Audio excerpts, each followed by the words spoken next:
Hey everybody, this is Rydo and we're back to video game news. Today is Monday, June 15th, 2016. We are about 8 days away from Prime Day sale, and really these Prime sales really have become scary more than happy things. It's just like, oh, it's gonna trick me into using more money than I planned on spending, and I'm weak-willed when it comes to a sale, so yeah.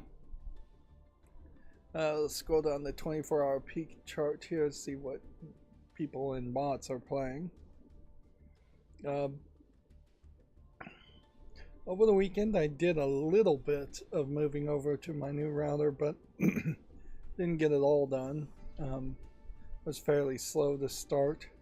Also found out that my doorbell also was broken in the same lightning strike, so yeah, I'm not super happy with that because I only got maybe a year or two of use out of that doorbell, and it's not like the technology for Tuya video doorbells really have improved or changed that much in the meantime. I do think I probably should go wireless if I can find a deal, instead of wired, just because I think like one screen in one room might be plugged into a different circuit than another screen in another room, and that I think is creating electrical issues that probably the devices are not designed very well to handle. Generally speaking, you never really plug two plugs in the same device into two outlets. Like, usually you never even have a scenario where that would be a case that you could do that. There is one weird way.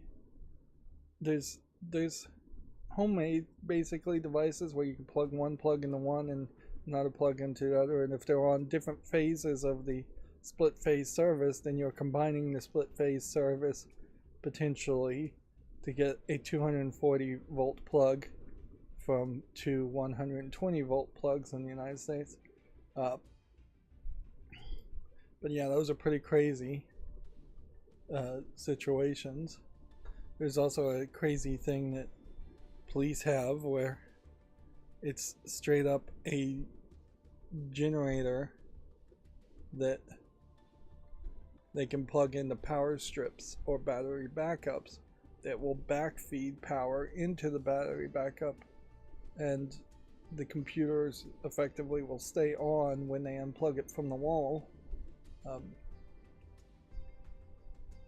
yeah, that's a pretty crazy device, and it's not used, I think, very often anyways. I imagine most police departments don't have it. It's probably something that only a cyber crimes unit of like federal level would have. And inherently, if you plug your computer directly into the wall, they'd have to strip some electrical wire and tap the wire to do something like that. Unless, of course, you have a server that has redundant power supplies, and then you could do it very easily. But yeah. And that's the kind of thing you only really need if the computer shutting down will lock the computer in a high level of security. Speaking of security, in moving over my settings from one router to another to be a WireGuard server, you have the keys randomly generated. You can click on a new button to change the keys for the server, but you can't input old keys to the server. So it's not a thing that like really moves over without you going into the non-volatile RAM and changing it manually, which is what I'm going to do. But yeah, for an Asus router to be a WireGuard server, you might very well just have to reissue certificates, which that can be a hassle, but it's actually not going to be that big of a hassle because they only let you have like 10 clients on WireGuard anyways, which, alright, 5 people with a cell phone and a tablet, that you're 10 there. But you could certainly have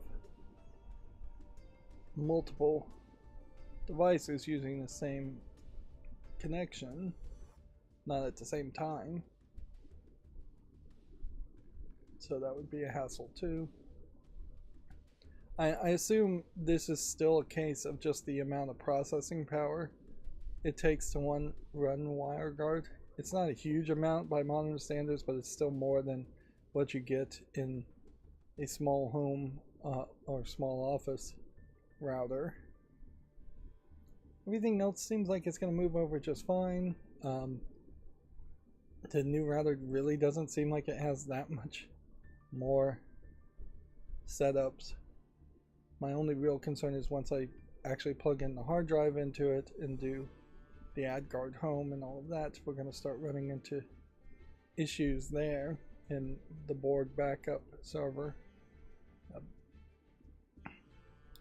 It will give me a great attempt to fix my my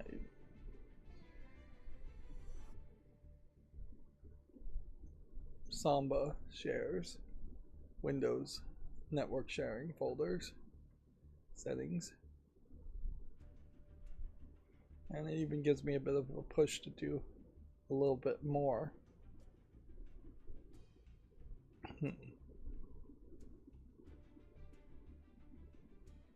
But yeah, I didn't do all that. I mostly spent the weekend just playing House Flipper, not Room Flipper, which I'm finding fairly disappointing as a game. In that you really are just decorating a house a lot more than a house flipper really would do, and you really are acting like a house cleaner on the email projects way more than a house flipper.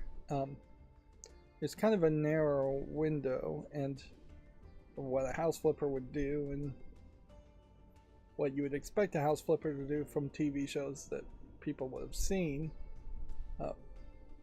It is mostly the case that you're following a project manager that is just hiring a lot of low-paid work to do all the house cleaning and the painting and stuff like that. And so yeah, there's only so much of that you can turn into a video game mechanic, and I wouldn't say the video game mechanics are particularly great. And House Flipper definitely falls apart if you were really just trying to live the dream and design your own house, which is a much more attractive thought to me than flipping an existing house when the existing house layouts and designs are pretty bad. Yeah, most of the game is almost flipped assets. I don't know if I exactly want to use the term asset flip game in this case, but clearly they're assets bought from a store that have been tweaked a minimal amount, and there's still nowhere near enough assets. It's really hard to get through the menus and find things. I always struggle to try to find where to buy mirrors because they're just not in the logical space you would find them. There's like brick walls are considered just wall tiles, so the idea of real bricks really don't exist as far as a facade that you would want to put on a wall. There's a minimum amount of of like light switches and lighting fixtures, and almost no smart home devices at all. I think compared to the Electrician Simulator game, which had all of its own problems, a huge amount of problems, you still were doing a lot more of what felt like a skilled trade in the Electrician Simulator game. And the PC Building Simulator game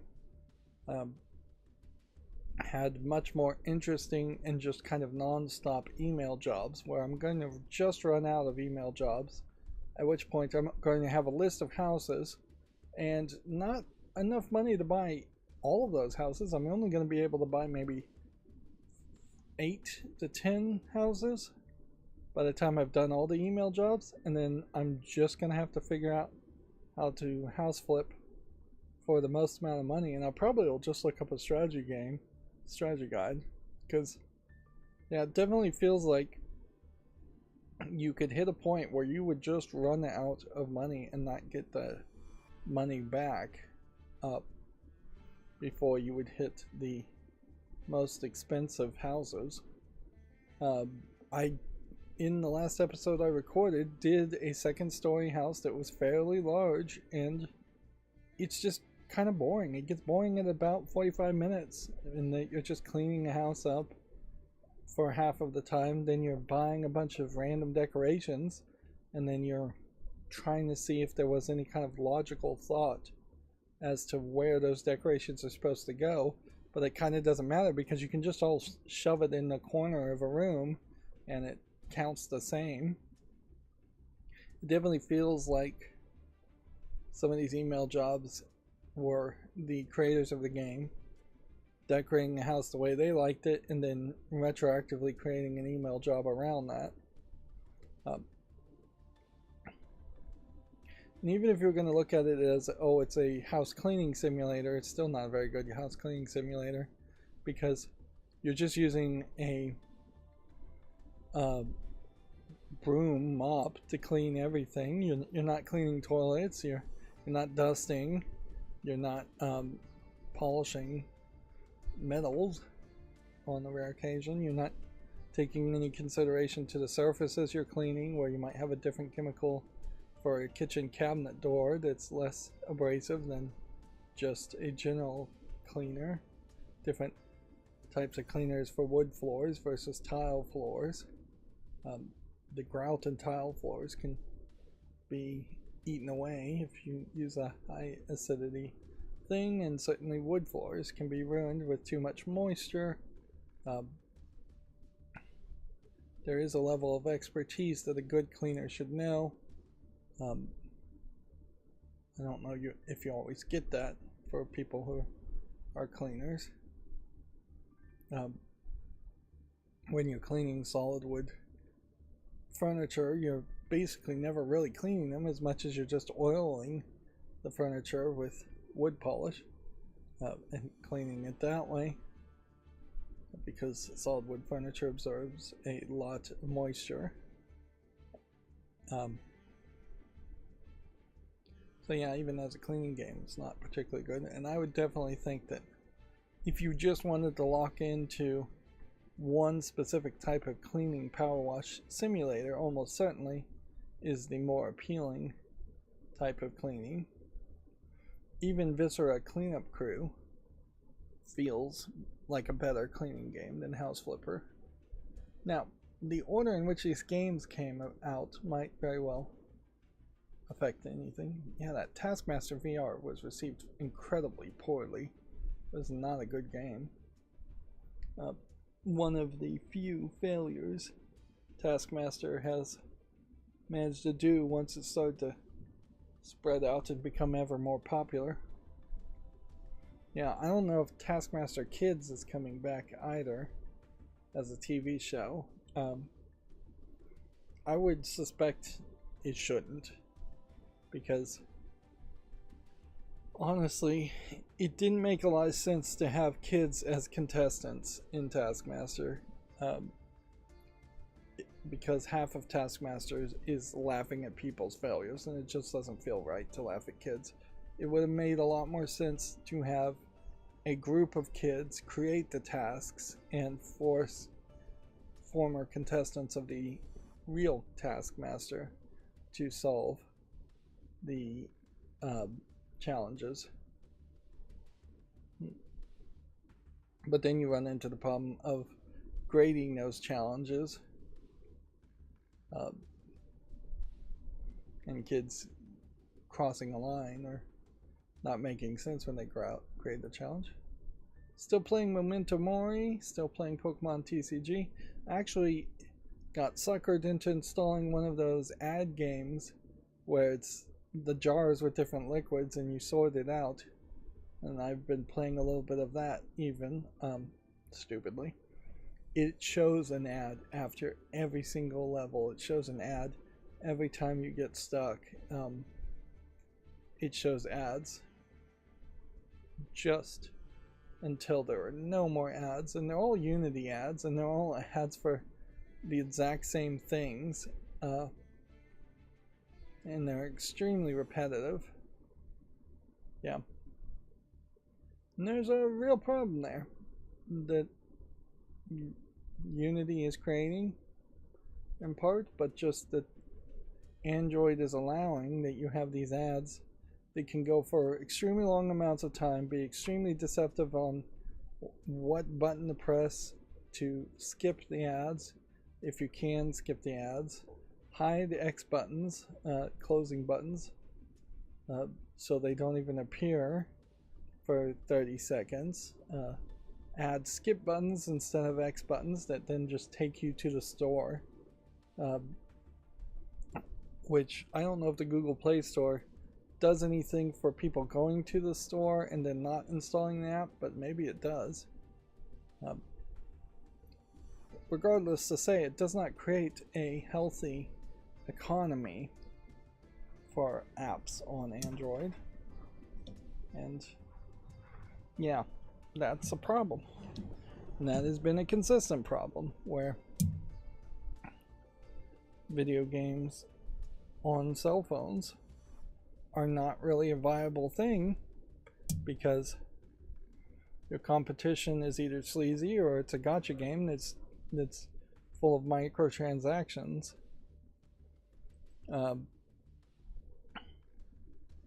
House Flipper achievements. I should probably look at the achievements to get a general idea of how many of these I'm really gonna do.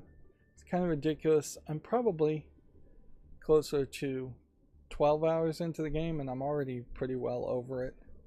And I definitely don't think I would want to get an achievement. So you get a I don't think I'd want to get any of the DLC is what I meant to say.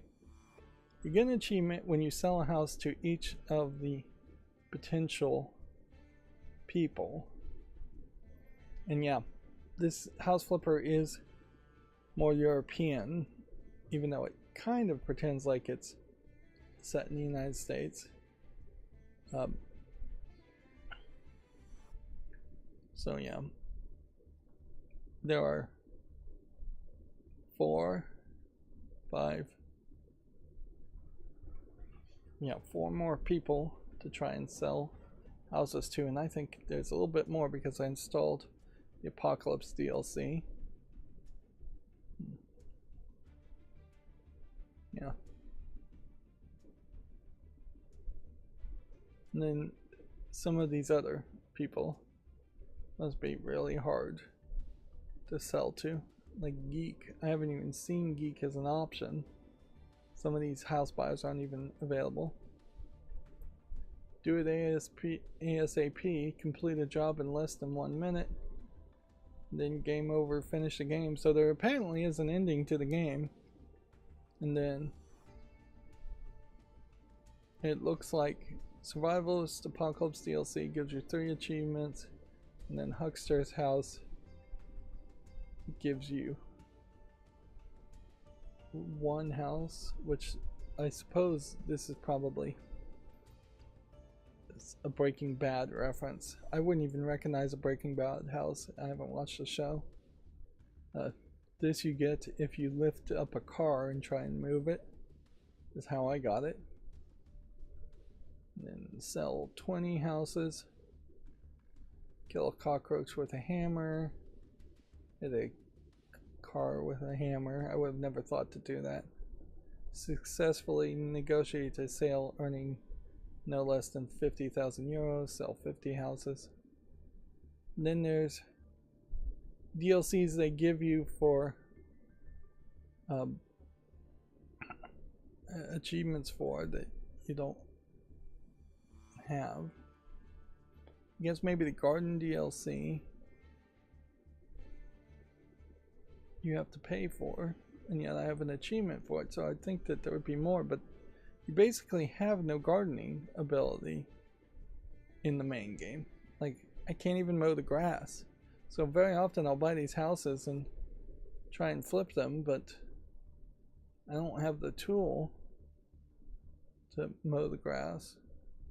But then there's a home and garden TV DLC too. Yeah, and the luxury DLC, which I think that might be free, but I don't know. Pets. There wasn't even a demo for the Pets DLC. There wasn't a demo for the Farm DLC. Yeah. As far as the initial purchase of House Flipper, you are missing out on a decent amount of stuff, but I don't think if you bought all of the DLC you would get much better of an experience. Remember, the reason why I'm playing House Flipper right now is because of the fact that House Flipper Remastered includes all the DLC, and still people are not happy with it, in part because by including all the DLC you're not getting a linear video game path as far as how you're supposed to play the game and unlock items like the shovel.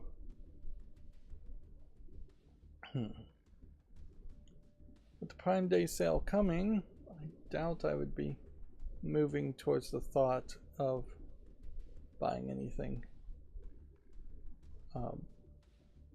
on Steam anytime soon. By the way, speaking of buying things, I got a Orajel toothache cream, 4 times the strength, and yeah, I'm trying that out on my sharp bent tooth. See if that helps any. It is numbing the area for a short while. It doesn't feel like it lasts hours though. It feels like it might last 2-3 hours at most instead of 8 to 12 hours.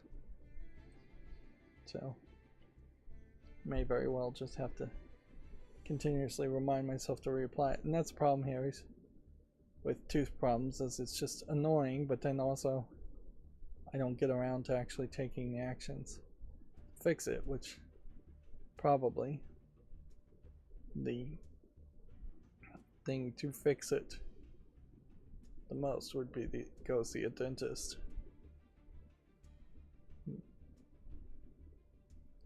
Yeah. It hadn't really occurred to me up until this point, but there is always that possibility that I'll see a dentist and they'll go, oh no, we gotta pull this tooth and you may need dentures completely. Yeah. At some point in your age you might very well hit that point.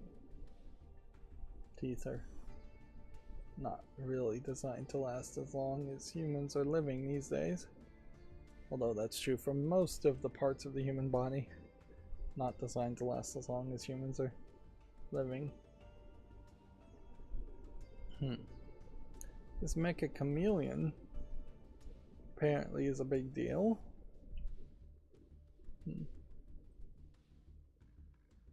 Yeah. And then I think we are finally past the announcements of last week, and we're just gonna have a return to normality for the most part. One of the things that's an interesting thought, certainly in House Flipper, is that they have piles of cockroaches that you can see, and then they have in the menu an option to change the cockroaches to broken glass in case you're terrified of video game cockroaches. Yeah. There is, I suppose, a question where House Flipper 2 should be somewhat considered. Scooby-Doo themed house. Yeah, that's a problem with games like this, though, is that I think a lot of the second game is just going to be more assets being flipped, and the gameplay mechanics probably won't change that much. Instead of being just a game that you'd constantly update. And certainly they go back and forth as far as should they make a sequel versus should they make just DLC. Let's see if we can watch the trailer here. Looks like there's probably more actual voice acting in this game, where almost none of House Flipper has DLC. There's like has voice acting. One of the DLCs has an actual voice acting going on. Otherwise it's just reading. It does look like you're cleaning things in a different method.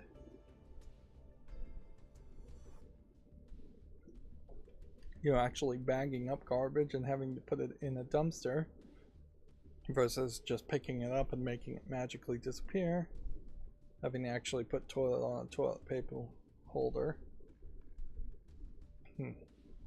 Yeah, if I am overly mispronouncing things today, I'm gonna blame it on the fact that I took the numbing toothache cream. One of the things I realized about House Flipper, though, is you really can't do what it just showed, which is tear down the exterior walls and build your own house. And there's actual people walking around in this game instead of you doing all the work solo, which that's interesting too. But overall, for that trailer, it doesn't really feel like too much is different.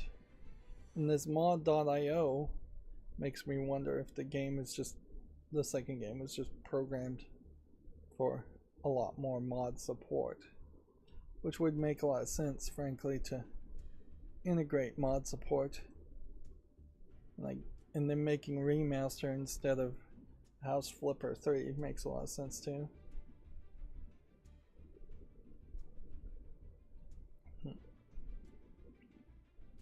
Yeah.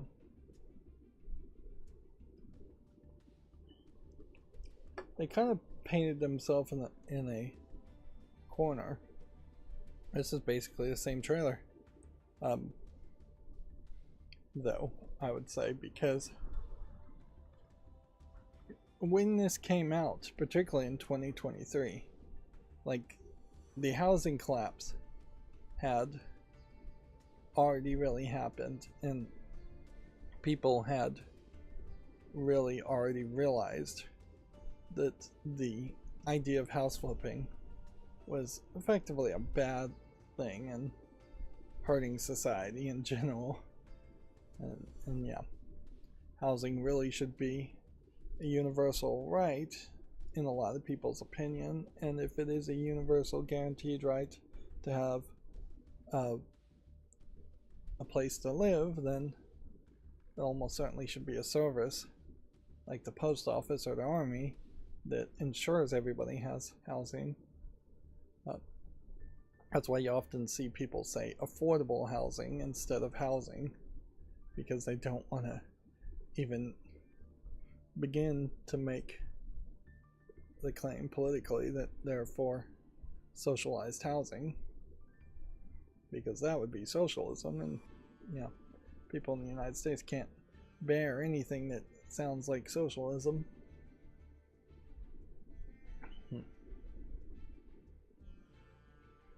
But yeah, this is kind of a great example of the problem with House Flipper 1 though, is that if you're really interested in a house and making your own dream house, fine. You want all kinds of options, you want to decorate things.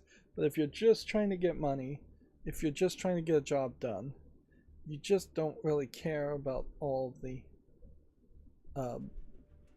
minutia of decorating someone else's house. If this was called House Decorator, then I would expect that. But it's called House Flipper. Yeah, there is basically no wiring electrical at all in House Flipper 1. There's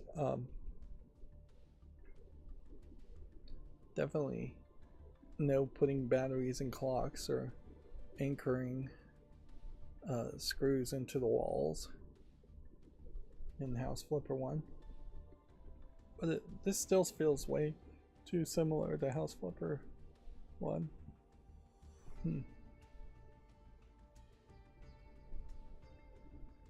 Yeah.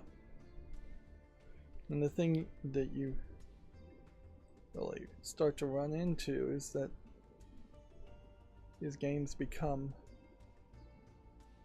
these simulator games become too focused and too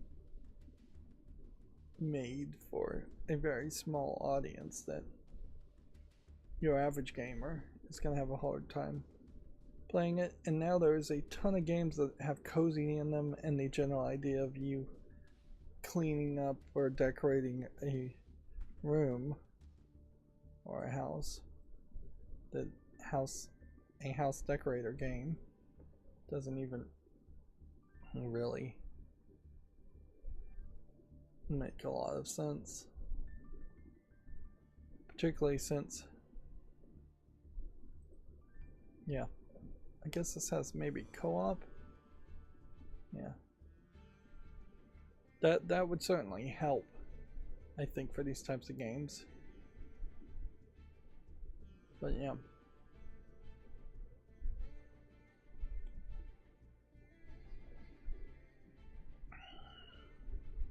I think real home decorator software is probably the better thing to play with, even if you are just looking for more of a video game fantasy fulfillment, because real home decorator software is going to get you a lot closer to actually building something that's like a real house instead of little cheats here and there to make it more video gamey. And frankly, I just don't know anybody that loves cleaning houses, painting houses, putting up wallpaper, tiling. All of those are jobs for a real reason. They kind of suck. No Steam Decks.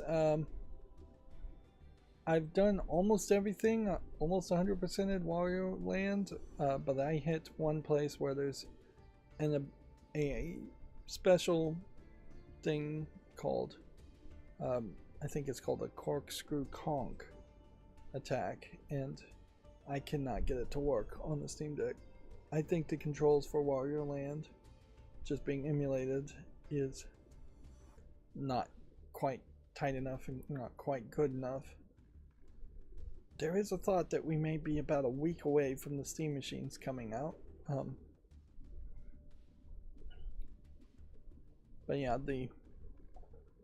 without being able to do that one thing, I won't be able to collect everything.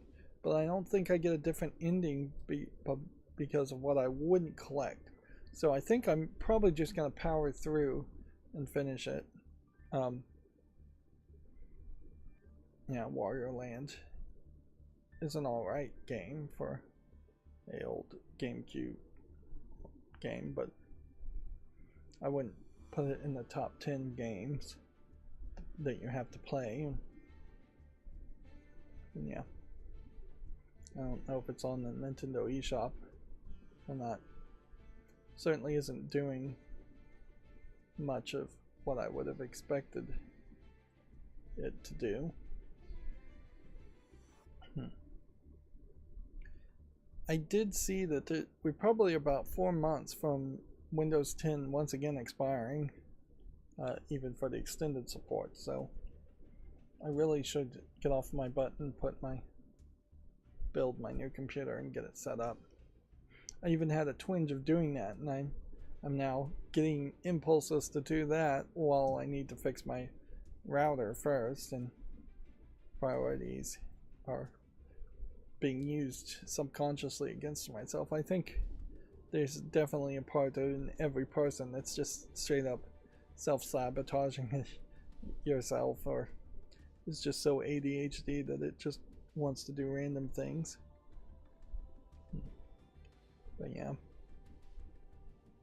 that's another project that needs to be done. And as I have been scheduling more videos over the weekend, it does feel like I will have more time, more downtime. And it's not like there's a lot to watch streaming wise. Otherwise, every now and then I'm jumping into watching the Spider Noir in color this time, and yeah, watching anything 2 times in a row is really hard, and so I'm not paying much attention. So twice now I've watched the series and not paid enough attention, I think, to it. Yeah. And then I gave a movie called Disaster Movie a try. Awful. I never was a fan of those kinds of scary movie type movies, modern National Lampoon movies. I don't know if I was a fan of the old National Lampoon movies, but yeah, Disaster Movie in particular is just like parroting a bunch of random stuff and a bunch of celebrities and just long dance sections, singing sections out of nowhere, and it's just like not funny. It's not like an American Pie level of extreme lewdness. It definitely feels like it's going for a R or even PG-13 audience, which, yeah, there's just no comedy there. And in general, I think that's a problem with like parody movies too, and I think even really old parody movies like Airplane probably are funnier in the fact that people don't remember that it's parodying actual movies, and that it is feeling like it is its own thing. But yeah, the jokes per minute, as far as Airplane, I think are extremely high. And I think that's kind of what you need to do, is you need to create a scenario where people are just chuckling at one joke, where they miss 2 or 3 jokes potentially, but they're just constantly chuckling. It is a very scattershot thing. But yeah, there is no level of intelligence in Disaster Movie, and it's just not worth watching, in my opinion. Not my type of thing. I think probably the first Scary Movie was pretty funny, but I don't think a ton of them are. And I definitely have never even had any desire to watch any of the Jackass movies. Those are really just not my style of entertainment. But yeah, and gave it a try, just to see if maybe I'd find something I liked, and I didn't. And then I think I may have caught 1 or 2 more episodes of the Chivalrous Knight anime on Hulu, which has gotten awful. It's definitely one of those bait and switch animes where it pretends like it's going to be all about romance and lewdness and mostly a sex comedy, and then it changes after the first couple episodes into just being a boring fight of the week tournament arc show that's not even showing anything that interesting in the tournament arcs. Which, yeah, That happens a lot. I finished season 1 of Daredevil Born Again. Absolutely awful point at which season 1 ended. And I did not for a second realize that not only is there a season 2 that you can't see on Hulu for free, there is also a season 3 that's supposedly coming out. So I would have sworn that Daredevil Born Again came out 5-10 years ago, and that this series would have been completely done, and by the time it was on Hulu, you would have been able to see everything. And yeah, we are on the verge of that becoming a thing, because anybody with a Hulu account is all of a sudden going to just have it converted to a Disney Plus account, I imagine. So you can see everything, but then that's still not going to affect the fact that shows aren't finished. Speaking of unfinished shows, the Bleach anime, 1,000 Years Blood War arc, apparently is going to wrap up the series with a movie called The Calamity, which I don't know if that's going to be viewable in the West. So, and I don't know if it's actually going to wrap it up, but it's definitely going to continue it, which that sucks, certainly. And speaking of sucky things, it's probably sucky that Fox is going to acquire Roku, not Fox News, but Fox, the TV channel that airs The Simpsons. They're going to acquire Roku, so all of a sudden Roku TVs are probably going to get even worse and start advertising Simpsons and things like that to you a lot more. The Paramount WB merger has been approved by the US government, so that seems like that's going to go through, and that's almost certainly going to create a bunch of changes and in the long run make something awful, something worse than what it was before. The only good news there is maybe then it would be reasonable to get the Paramount streaming service and get a bunch of Warner Brothers movies and DC Comics type stuff, but I still don't know if that really is going to be a good enough offering, because they really don't have that much, and we'll have to just wait and see how much that really affects Warner Brothers games in particular, whether it just becomes an afterthought or not.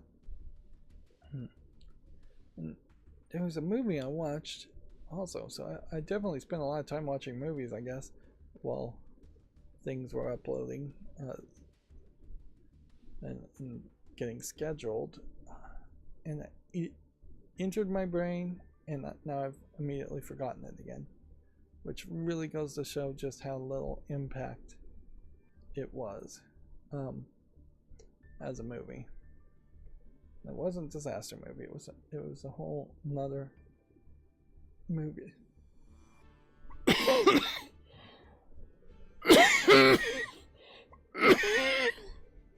Excuse me. Yeah.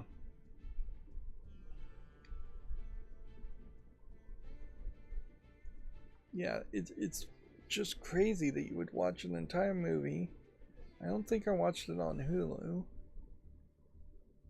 And that you would completely have forgotten it in less than 2 days. Can't name it, can't describe what the movie was about. It is so unimpactful. And I don't even think it was like a bad movie.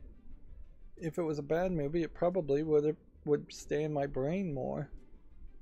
I'm going to give just a few more seconds to try and remember what it was, but yeah, I wish there was a log. And see, that's kind of the thing, is I need to be way more on the ball about just logging movies that I've seen right after watching them. It's a shame you can't get really an automated process there, but yeah. it was The Running Man. Is what I watched. Yeah, now that I say the name out loud, I should be able to remember it for half a second. Yeah, that movie went really long. I'm talking about the newest remake of The Running Man, which honestly might be closer to the book, but I don't think I really care. I think the Arnold Schwarzenegger Running Man and its influences, probably from Smash TV as a game, is the only Running Man that I really would want to see. Inherently, the themes of the new Running Man are about a corporate TV station basically running the government and controlling everybody, and people being in massive poverty and desperate. And unlike the Arnold Schwarzenegger Running Man, where they are sent to a Badlands area and they are fighting more ridiculous boss fights in a row, this is much closer to a more realistic game show you might do, in that the Running Man and the new Running Man are just framed to be criminals, and then they are running around any part of the United States, and every single citizen of the United States can capture them on their phones, on their video phones, and turn them in basically and get rewards. So they are running throughout the entire United States instead of Badlands, and then there are hunters that are chasing them, but the hunters really just look like military guys for the most part. And then there's just a lot more characters and a lot more story. There's an interesting sequence in the middle of it, in that the protagonist was in the back of a car, and it felt like what was going on is that they were the people driving the car were pretending to drive him somewhere but really weren't taking him anywhere, and then it was just going to prove to be all faked, because there definitely was a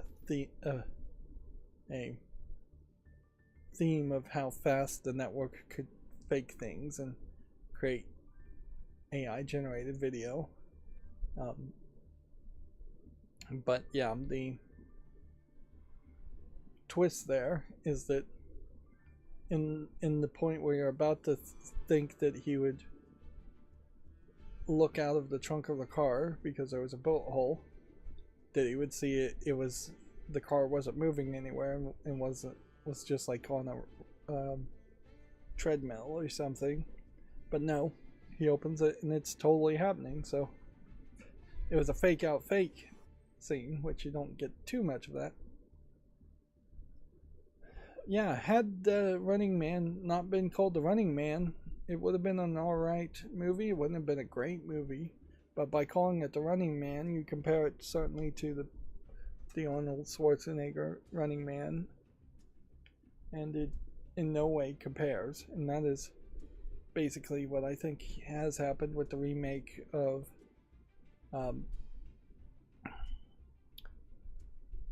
a lot of the Arnold Schwarzenegger movies and sci-fi movies that he would have been a star in. And certainly I would hope that they wouldn't be stupid enough to try to make a new Terminator movie without Arnold Schwarzenegger, but I guess they tried to do that in every single sequel. But yeah, I can't even really say it's worth watching, the Running Man remake. Yeah, it just misses out on some of the cheesiness and that you get from the Arnold Schwarzenegger movies. Everything wants to just be too hyper realistic, even when it doesn't really make sense.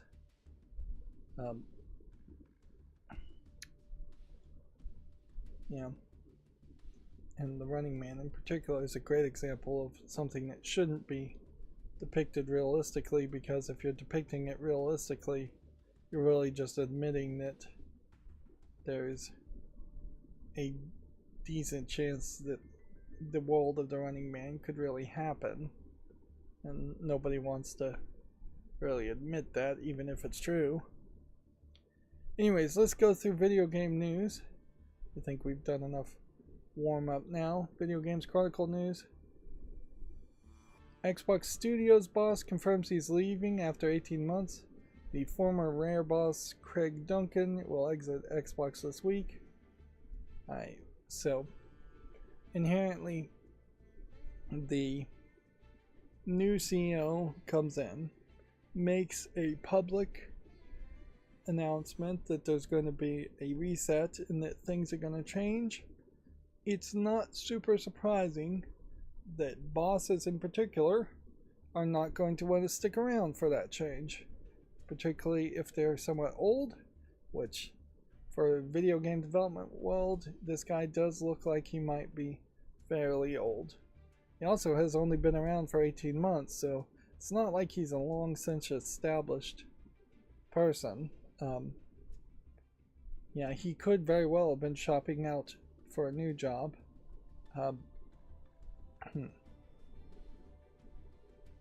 For that entire 18 months. Yeah. And he's saying 20 months ago, so he's rounding up. Not even 2 years. When was the last time Rare did anything is a very big question. When was the last time Rare was allowed to do anything is a very legitimate question in my mind. But yeah.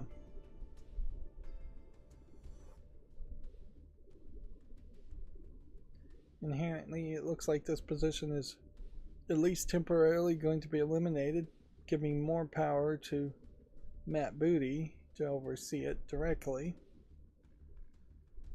I wouldn't be surprised if Rare definitely is on the chopping block of one of the studios that may face closure or massive layoffs. And yeah, this is again a great example of where these mergers that happen really end up with companies just owning the IP, and in a funny way they really are just strengthening monopolies and eliminating competition, because they tend not to actually make good sequels on the IP or sequels to the IP at all. And if the United States was just better at avoiding monopolistic type activity, they would have never let Rare be acquired by Microsoft in the first place. It should really have been a blanket no as far as Microsoft not being able to buy any video game company ever. Like, Microsoft was a monopoly in the tech sector in general before Xbox was even thought up. If Microsoft employees or Microsoft themselves wanted to make Xbox, they should have been forced to spin off Xbox as its own separate company. It would have definitely been a lot better for Xbox and a lot better for the tech sector in general if there was just an Xbox company that had maybe some affiliations and maybe was owned 49% by Microsoft, but was still its own separate thing. Then an Xbox, being a new video game company, might then be allowed to acquire a few companies.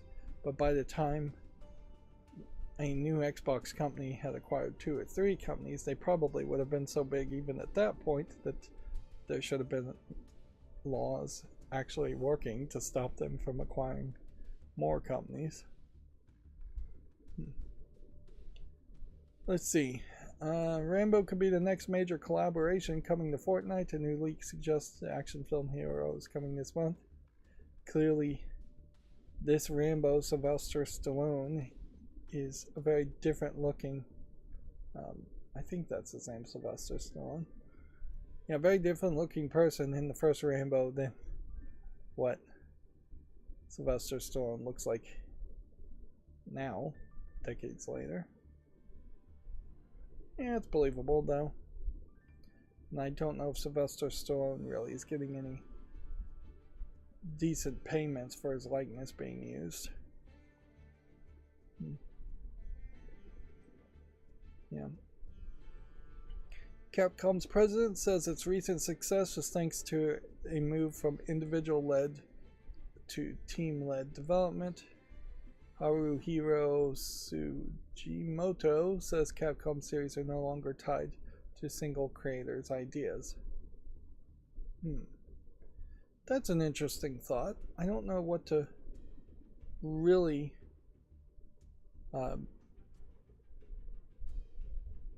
would take from that. Yeah, this new Capcom president is actually the son of the Capcom founder and the CEO, apparently, and has been president since 2007. So it definitely seems like a family-run company. I didn't realize Capcom was a family-run company. Interesting. Ubisoft also kind of a family-run company. Doesn't inherently mean anything. Definitely, I feel like Pragmata is a very different type of game. But I would have to think about what other Capcom games have come out recently that would contrast to that. Because you inherently, let's see if we can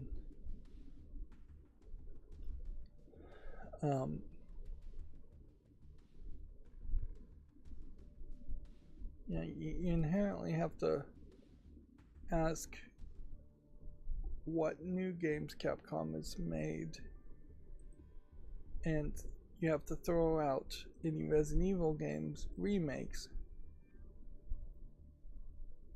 Let's say Capcom, Wikipedia, list of games.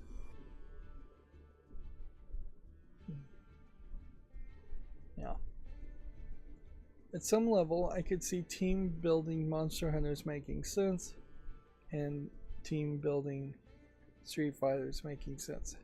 But then I think Resident Evil games probably should have a visionary behind the wheel. Mega Man games probably could be done by team, but then I definitely expect Devil May Cry to have a visionary behind the wheel. Dead Rising is basically a dead series, but a team could revive it. Ace Attorney kind of feels like it needs a visionary. Dragon's Dogma maybe could be done by team, but feels like it should be visionary. So yeah, it just doesn't feel like there's a lot of games right now to compare and contrast that idea. And if anything, despite the love for Pragmata, there does seem like there's a kind of inconsistency in Pragmata between the hacking minigame and fighting the creatures and the dealing with Diana otherwise. And had there been a more consistent visionary in there, I would suspect you might have just a horror game where you're doing regular normal shooting and dealing with Diana, and more people may have been happier with that. Although maybe just anything new was appreciated. Certainly it is also the case that, like, the original creator of the original Resident Evil, as a visionary leader, didn't go on to do great things with the Evil Within. Yeah. And I do suspect in general just team-led development is going to have to be the way in which games are made. Although we do also have to talk about the elephant in the room and say that team-led development in Japan is not going to be very different from individual ed, because there is always going to be a senpai in the social hierarchy of Japan. Whoever is the oldest, whoever is the most senior, who is ever the most respected person, and that is going to be the senpai of the group, and that is who everybody else in the group is going to kowtow to and agree with and work towards making happy.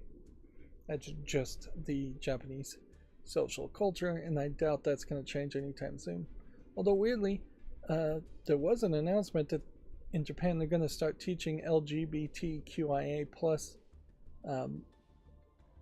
like education in Japan, which it's kind of ironic that Japanese people would need that. There's a massive amount of like yaoi and yuri, gay manga and lesbian manga out there in Japan, but in proper society, in public, there's pretty much a complete conservative total denial that gay people actually exist, and certainly fetishizing porn to be for gays and lesbians can be completely disconnected and even negatively affecting normal acceptance of gays and lesbians living their normal lives day to day and not just having pride parades and orgies.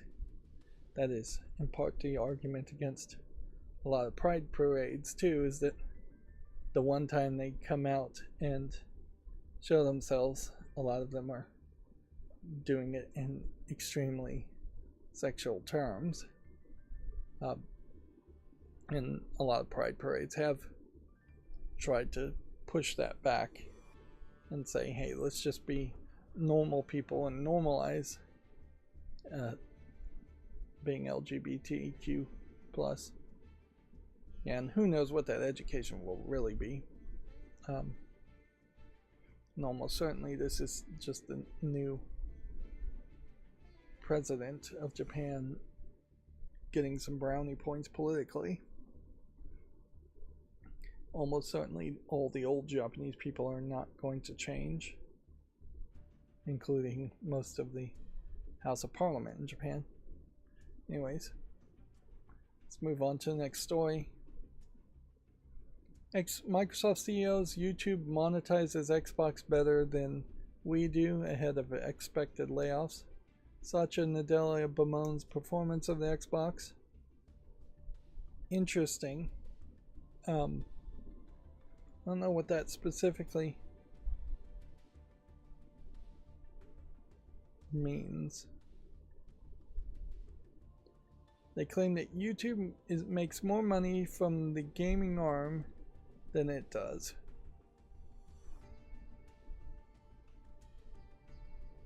Wouldn't that really just imply that Xbox is paying for advertising on YouTube? Paying for more advertising on YouTube than they're making? Wouldn't that just be bad business? I thought what they were going to make a claim here is that Xbox games, Xbox exclusives on YouTube are probably being streamed, and people are YouTube in themselves is probably making more ad revenue than Xbox is, which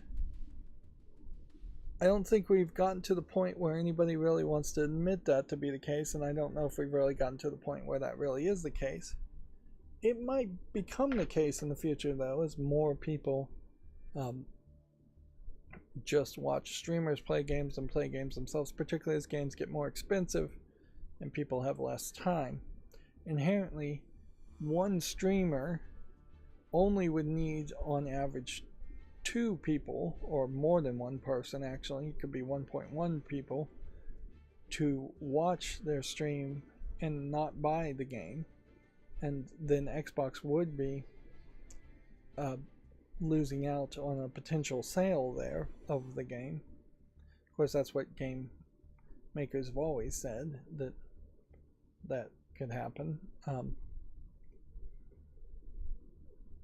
But yeah, this is probably not the way to do a reset.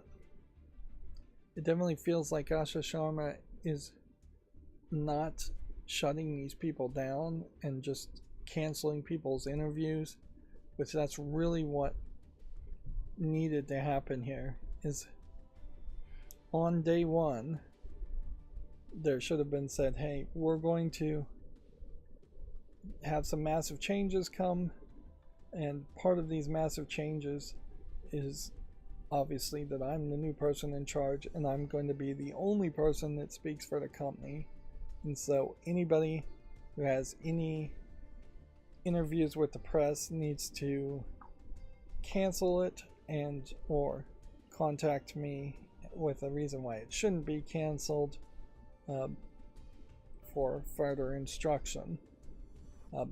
And yeah, I would have shut down all interviews for a while, and you definitely would not have people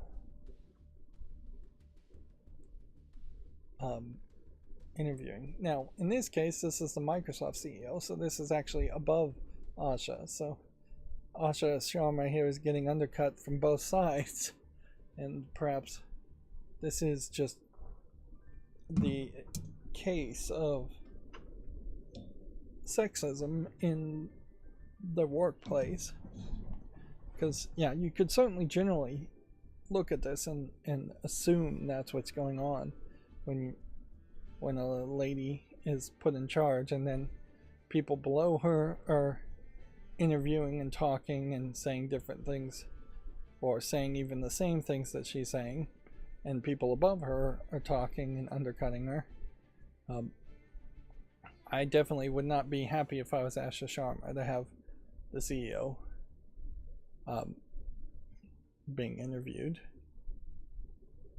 and all. Yeah, it's not good. It's not going well for Asha Sharma, and I can't help but think that it might be her own fault for being just in general too weak. There's a reason why stereotypically girl bosses, women bosses, are thought of as being harsh, controlling, rude even. It just requires that level of aggression often to maintain control of a boys' club. Moving on, Electronic Arts has launched EA advertising, which it says will add brands into games in a non-disruptive way. Brands will be able to work with EA on in-game content, challenges, and ads. Right. So EA is getting into the advertisement business after years of begrudgingly being in the video games industry when they really didn't want to be in the video games industry. They wanted to be in the take as much money from suckers industry. I wonder how much you really can get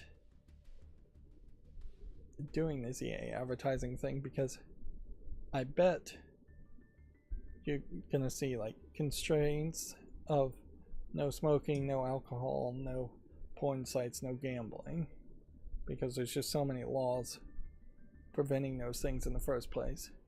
And then further constraints of no things specifically targeted for WWE games or FIFA games or NBA games and any of their licensed games. It might be that EA advertising barely has any games it can put ads into, and part of those constraints may very well be that the FIFA games are sponsored by Nike, so any other shoe company might be banned. These are all the kinds of negotiations that happen for other things, so I can't imagine they wouldn't be the exact same negotiations here. Yeah, I imagine this would be massively expensive, so you're going to see like Coca-Cola, and that's about it, that take up these kinds of advertising things. Monster Energy, stuff like that. You're not going to see random startup companies advertising through EA advertising. Although there is a bigger thought certainly to think about, in that if it was you were going to throw a few $1,000,000 advertising a new product and you're a new startup company, it might make a lot more sense to advertise through EA than it does to try and advertise through the Super Bowl or through over-the-air TV or through YouTube ads. Probably YouTube ads and Google Analytics is your best bet, but yeah, I don't know if Google ads are particularly even the best move now. If Google searches are just going to give you AI responses and people aren't going to even click on links, advertising to get your website to show up in Google results is going to be less profitable, which theoretically, if it weren't for the AI part of that, that would mean Google search results would be getting better, but they're getting worse because of the AI. But yeah, I don't know. Yeah, this just sounds like EA is shifting gears because they once again don't really want to make video games. EA is another monopoly that should be broken up. And I'd love to see some of these companies in retrospect just get investigated and not just allowed to maintain the status quo because they got away with it in a previous period of years. There's plenty of companies that now in retrospect I think we could all make a great case are monopolies and should be split up, whether they're vertical monopolies or horizontal monopolies. We need to break up big companies in general. Arguably, maybe we should just also tax at 100% tax rate companies beyond a certain amount, maybe $1 billion, to the point where it's no longer profitable or worthwhile for companies to merge and try and grow and be bigger. If there was caps on how much a company could make, then there might very well make sense to be caps on how much shareholders can make, and then we could put some kind of cap on the desire for infinite profit and infinite growth. Which, yeah, we probably are on the verge in the next couple of years of seeing a big bubble burst, multiple bubbles burst around that idea.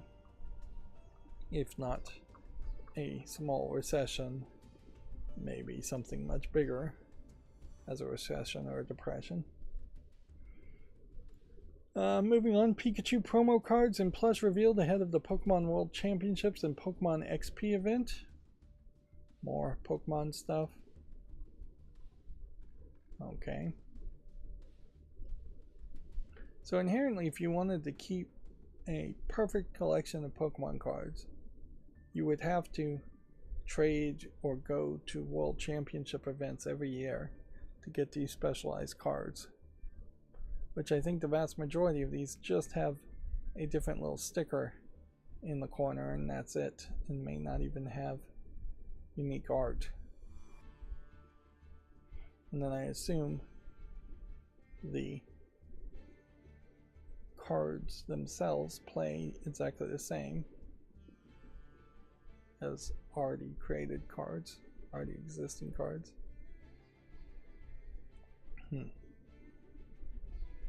Alright, so we're getting more news on the Ocarina of Time remake, which is the thing that was probably the biggest news in the past week of announcements, and the thing that showed us the least of information.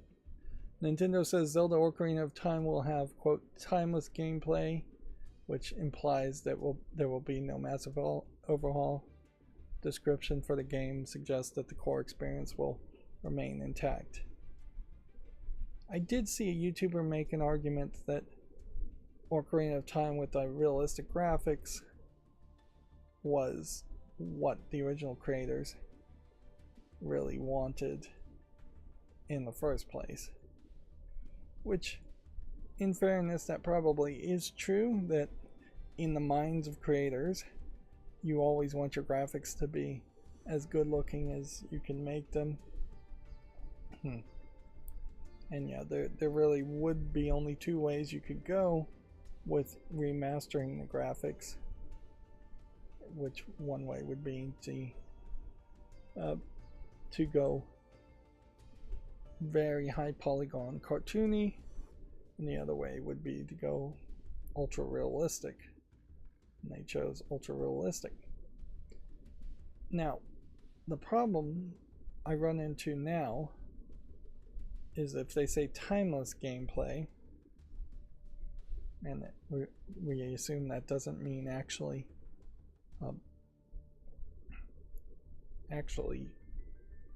gameplay without a timer, which that's usually not what people would mean when they say timeless gameplay,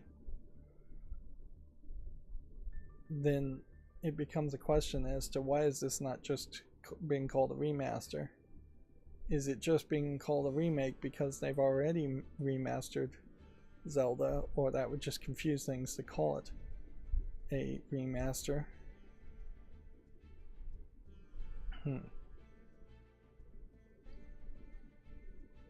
That's an interesting thought I just had. So if this Link character is a fairy, or Kokoro character, whatever, not a fairy, and the Great Deku Tree seemingly birthed him, is it the case that the Link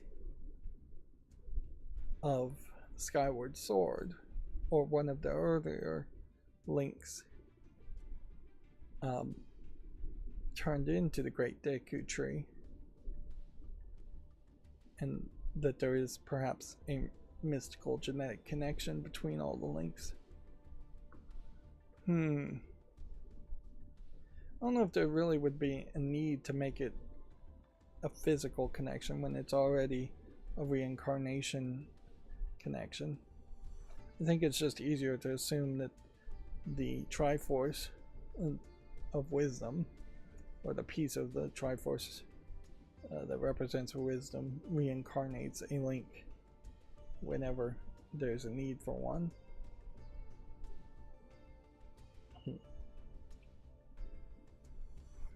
I can't help but feel like it may very well be the case that this trailer has been put out very much as a way of evaluating responses, and Ocarina of Time could be changed drastically depending on the response. But yeah, it'll be interesting. Whatever form it comes out in, it'll be interesting, because you definitely are not likely going to find anybody that you're not going to get everybody to be happy with whatever you do. Like, you're going to disappoint some audience, whether it's kids or their parents, whether it's people who want the remake to fully change everything and give you a game that barely feels like Ocarina of Time, or whether it's going to be people who don't just wanted a remaster of Ocarina of Time with new graphics. Yeah, people will probably be talking about it for years.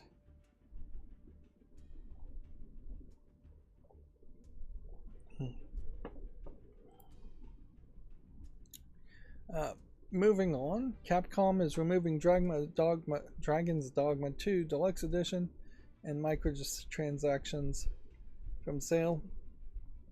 Dragon's Dogma 2 DLC removals due to an upcoming title update. So I would assume from this they're coming out with a remake, or probably a remaster, of Dragon's Dogma 2. Which, if it is just another remaster, possibly running on Capcom's new RE engine, that still doesn't really highlight team-led development. And it would be a shame if team-led development really just boiled down to teams are in charge, so they're just going to remaster old games instead of find a way to create something new. Artistically speaking, it's very rare that a team effort makes a lot of sense. Video games are fairly weird in that it requires such a team effort to finish them. Artists tend not to paint paintings as teams. Sculptors tend not to sculpt things. Now, that is in the modern times. You get back to Leonardo da Vinci times, and yeah, there probably are a lot of people who would paint a lot of paintings or parts of paintings, and then the final touch-ups would be Leonardo da Vinci if he paints anything at all. But yeah, generally when you have a signature or on something, it tends to be done by one person, or at least one person is taking credit for it. And yeah, video games are just a very different type of art and a newer type of art. Team-led development, whatever that really means. There still needs to be a leader.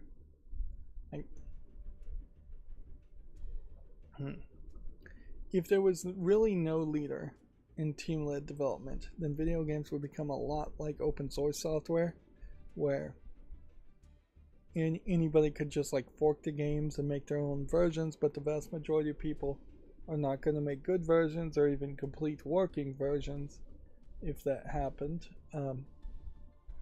And even in the case of open source software, almost always there's one person who has the original repository, and that tends to be the leader, whether you like him or not, for the software, and that's the person who has control as to whether changes get integrated into the main repository or not.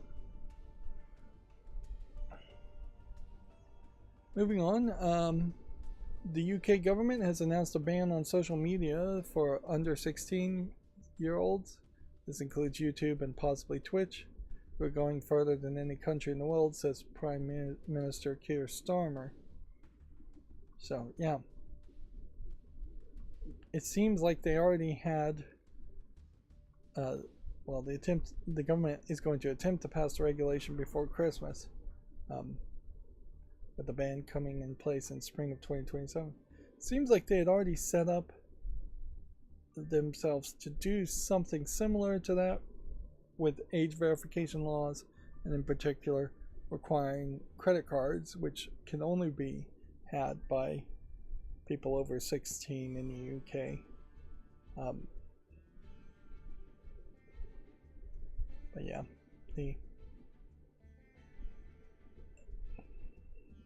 the world is seemingly moving in this direction. Is it going to work? Probably not, but it is probably going to disenfranchise some class of kids to not be on social media and not being able to hang out with their friends. But maybe it won't disenfranchise them that much. Yeah.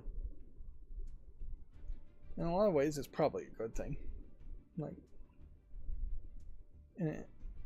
and probably should have been thought of decades ago. When I was 16 years old, I'll say the internet was nothing like it is now, and so there really weren't any social media things. Maybe there was AOL, if you would count that as a social media thing, but yeah. I never had any interest in going in on any chat rooms or even playing multiplayer games. Certainly that might hurt me as a YouTube content creator, but honestly it might be better for society if it just does. It probably won't hurt me that much.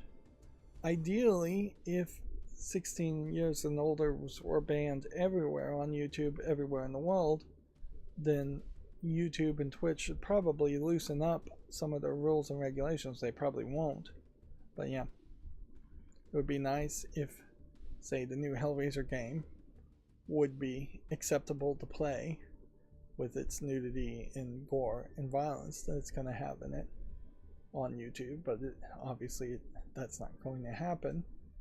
But yeah,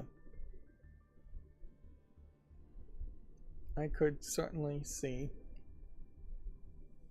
it being a nightmare if I was able to be on social media sites when I was 16. Although, well, when I was under 16. Well, although it probably would have helped me in the long run. Like, I probably would have learned a lot more social skills by being on a little bit of social media sites and talking to people and interacting with people. Probably not great social skills, but more than what I ended up doing.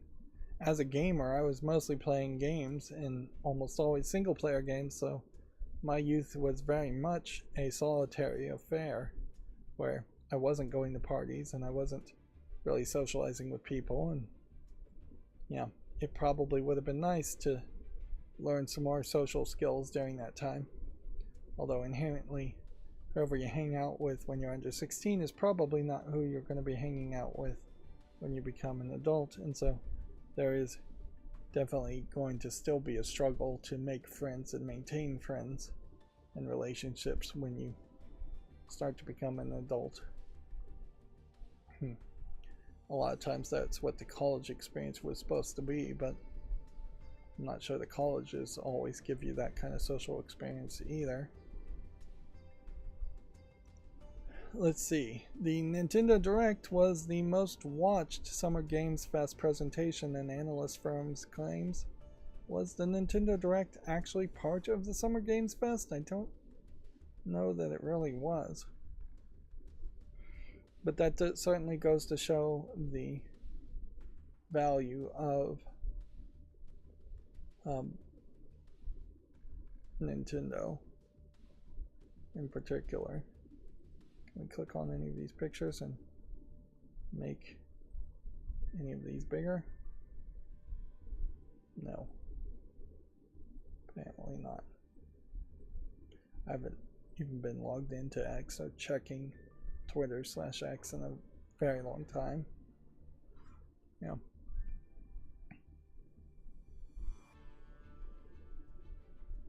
Yep. According to this, Laufey, God of War Laufey, was the winner, not Zelda Ocarina of Time. Laufey sparked the most conversation, which that kind of makes sense though, because Laufey showed a lot and there's a lot to discuss. Zelda showed nothing and there's very little to discuss. For Resident Evil Veronica also showed very little, so. But yeah, Nintendo gets the eyes, and certainly Nintendo, because of that, just ate everybody else's lunch and actively harmed the gaming community in general, because there was, I would guess, close to 100 to 150 games that were announced over the last week, and a week later I can think of 3 off the top of my head, and that's it. Laufey, RE5, and Ocarina of Time. And even for the Nintendo Direct, which was 50 minutes long and had 50 announcements, I can only think of Ocarina of Time. Yeah. Which again just really highlights where these games announcement fests just don't make any sense at all. And yeah, if I was a kid out of school, I would rather have like a 10-minute video every single day talking about 5 games at most, and just say come back tomorrow for more announcements, come back tomorrow for more announcements, instead of an hour long, which really would have just been one of those presentations showing 20-30 teaser trailers. Yeah, they really should trickle out things. I still haven't figured out how to close these first plays from Video Games Chronicles automatically, because I have no interest in talking about those.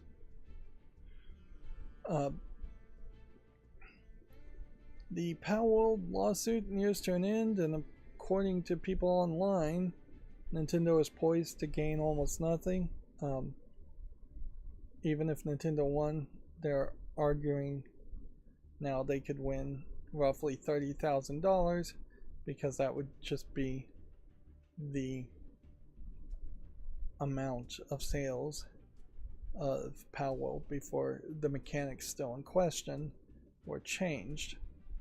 Although I think, maybe the Japanese law is different, but if there's really a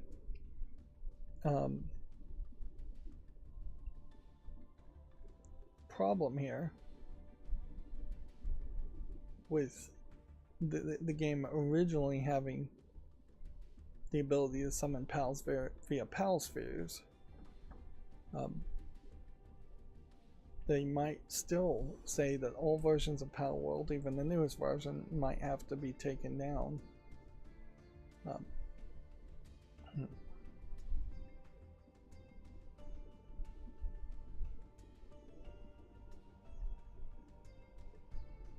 But yeah, this is really Video Games Chronicle putting a lot of faith in Games Phrase reporting. But then I guess in a lot of ways these battles are often fought in the public venue, more in the court of public opinion, more than they are fought in the actual courts. And we may very well see Nintendo of Japan just dropping the lawsuit to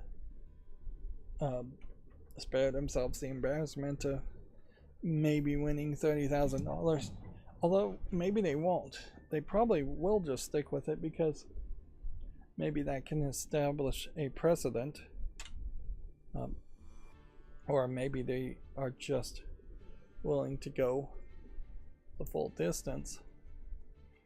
It certainly sends a message that if Nintendo goes the full distance to win almost nothing, or even lose, that still means more time in court and more money on lawyers that they can use as a bludgeon against the next game that they decide is too much like Pokemon. Of course, they haven't really done that. There's been lots and lots of Pokemon-like creature games before and after Pokemon that they haven't really gone after. Moving on, Final Fantasy VII Remake's trilogy ending was mapped out from the start, and Hamaguchi says he's confident in it. The original Final Fantasy VII director Katase contributed to the remake trilogy's ending. Okay. That's good. I mean, inherently in a remake, if you're going to change things and not actually just remaster it, you would want a plan, but that could mean a few sentences were written as far as what is going to happen, or could mean that there was dozens of storyboard images and pictures and text and dialogue that was written. So it could mean almost anything as far as how much mapping out actually happened. Yeah. If I was to venture just a random guess, having not played any of the Final Fantasy VII remakes, I would think that the character that shockingly was killed in Final Fantasy VII originally doesn't get killed, and then for some reason or other becomes the new bad girl. And maybe it creates this infinite loop where the original Final Fantasy VII was the good ending with that character being killed, because otherwise they get infected by some kind of evil or something and become a new bad person. The only other endings you could imagine would be everybody's happy ending, which would also work for a long-running series like that, or everybody's unhappy ending where everything goes bad and they're setting up for sequels and continuations in this Final Fantasy universe. Which, yeah, if I was Square Enix at this point, I'd say set it up for a sequel. Let's make Final Fantasy VII 2 and continue the series and just have these characters be who are the people you will play as in Final Fantasy. It is a little weird that, like in the Atelier series, you just don't have a consistent group of characters, and yet Mario series, it's always Mario and Luigi and Princess Peach, usually anyways. But yeah, every single Final Fantasy, for the most part, is a completely different group of people. After a Atelier name change, there's a new group of people.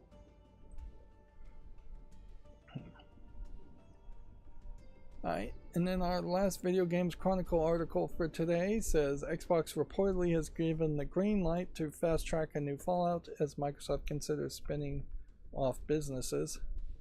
Microsoft is reportedly considering spinning off Xbox as a subsidiary.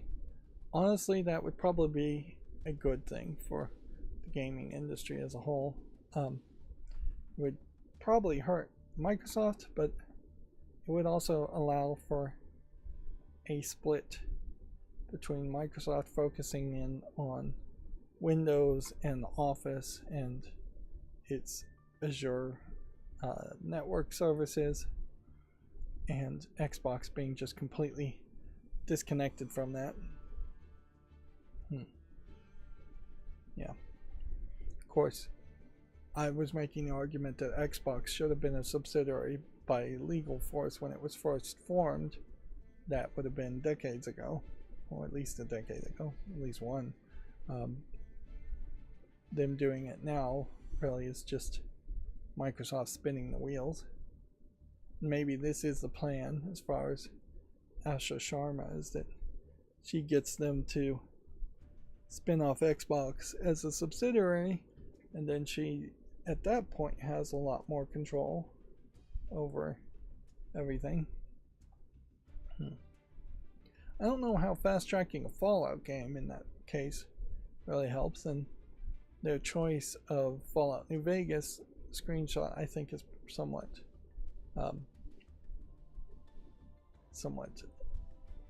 opinionated, because I bet a new fast-tracked New Vegas game is not on the table. It does certainly seem like that means the higher-ups at Microsoft are still thinking of Xbox tentpole games to be Fallout and Elder Scrolls games. But I don't see how you fast-track those games being made unless you give it to a completely different team and eliminate Todd Howard as having any control there. It really needs to be a whole new team that knows how to move fast, instead of Bethesda, who has a culture of moving slow. Here you can see they even are quoting that Xbox will move faster on developing new games. They're also mentioning Halo in that group. There hasn't been a new mainline Fallout game or Elder Scrolls in over a decade, which is a little surprising, but not that surprising. That means the person who gifted me Fallout 4 now has been disappointed for a decade because I haven't actually gotten around to playing it. But yeah, that is the one reason why I stopped asking people to friend me on Steam and give me games. It's because I realized I could not be consistent in actually playing those games in a reasonable amount of time, and that wasn't fair. Apologies to that person that gifted me the game.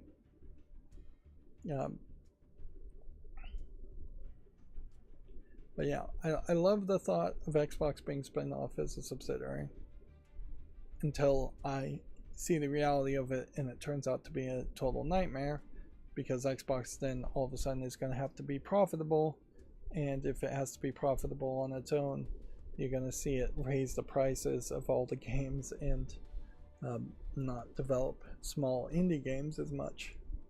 So that is certainly the dark side of something like that.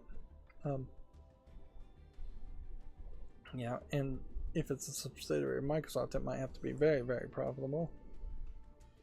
And I love the thought of fast-tracking a Fallout game and an Elder Scrolls game, but that doesn't mean they're actually going to be good, and that doesn't mean they're actually going to come out.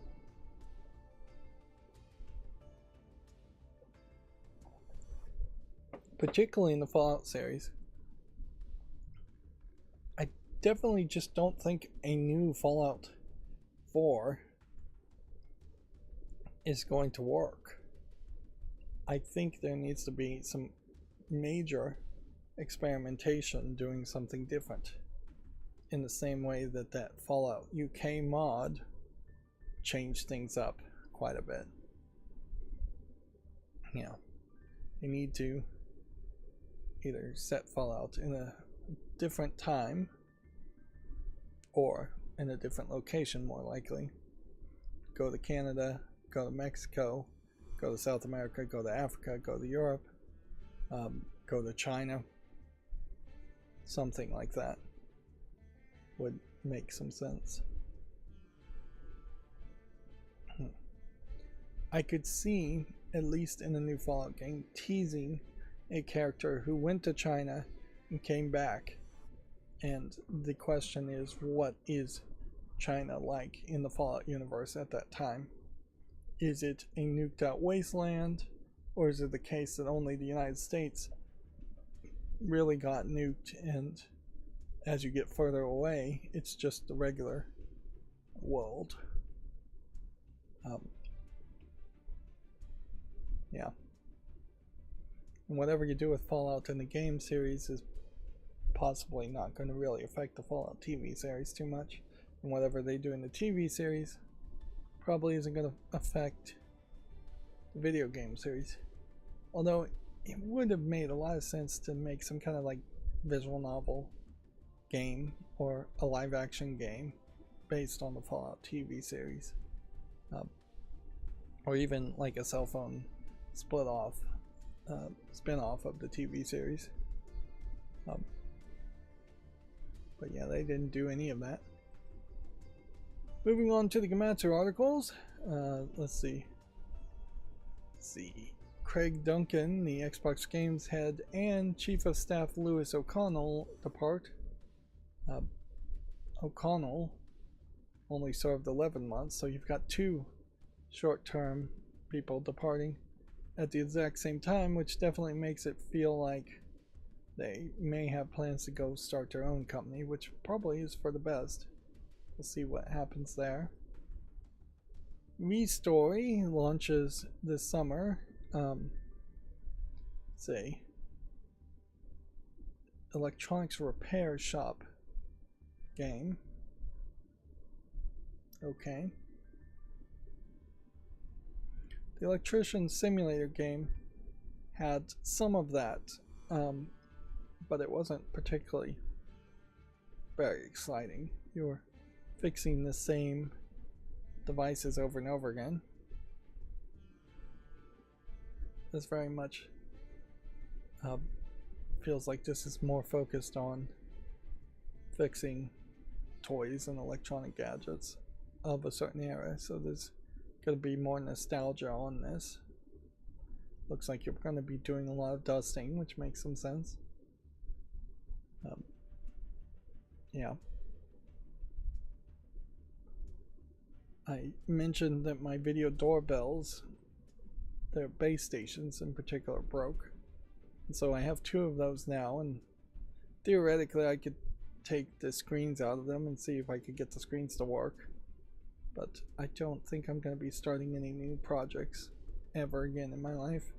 I think it is time to just wrap down projects and move into an early retirement. I'm going to be extremely picky about it. if that does happen. But yeah, I don't know if I really like that art style. That there is potential there that you get the screens to work. I took it apart in particular just to see if there might be a contact point where I could reset something, but no, I couldn't find anything reset. I didn't see any capacitors that had been blown or anything like that, so I imagine it is just beyond repair, which is the case for most electronics these days. Even these electronics would be very hard to repair, and it is mostly a case of you have, in Japan in particular, a lot of spare parts for Nintendo DS's and PSPs, and you're just cannibalizing one DS for parts for the next. So it's like a burn mark here. And once you get to like a cassette player era, there's so many gears and things that there's just a lot more moving parts likely to break. Yeah, that might be a decent game. We'll see what the reviews say. Broken Lore Don't Lie launches September 10th. Okay. This looks like a creepy game.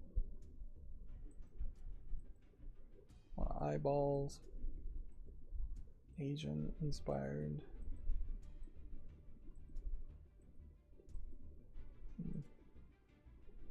Again, we'll see what the reviews say.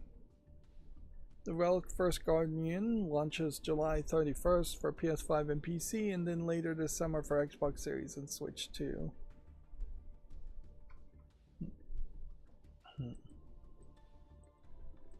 Yeah.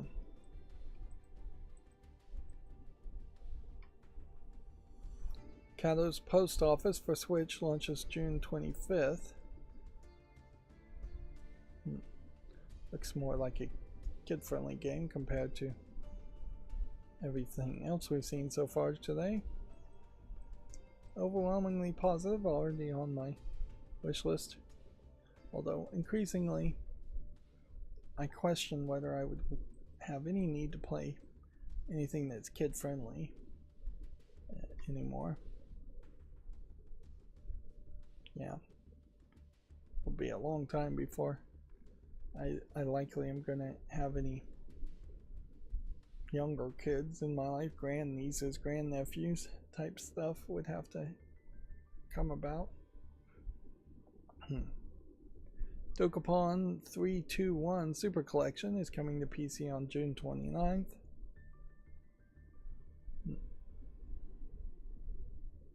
Yeah. I don't know why we're looking at the Adventures of Elliot. Oh, this week's Japanese game releases. Yep. So I still haven't really figured out why tabs are opening to the left when we lowered the delay timer in that fashion. It doesn't really make sense. But I guess the only thing to really do would be to increase the delay timer a little bit. Let's see. Auto open Steam links. Delay. It was 100. We'll do 150, I guess. And see if that works. Yeah. Yeah, we'll just tweak it and see. Doesn't really seem like there's too many physical releases in Japan, and not even that many digital releases. Copa X City is a football game simulator, it looks like. Management game. Yeah, I don't think I have any interest in that at all. The World Cup is going on right now. I don't think people in the United States are particularly too interested in it, but I imagine people around the world are interested in it. Reddit had an interesting post of, I think it's happening in Mexico, or somewhere, Central or South America.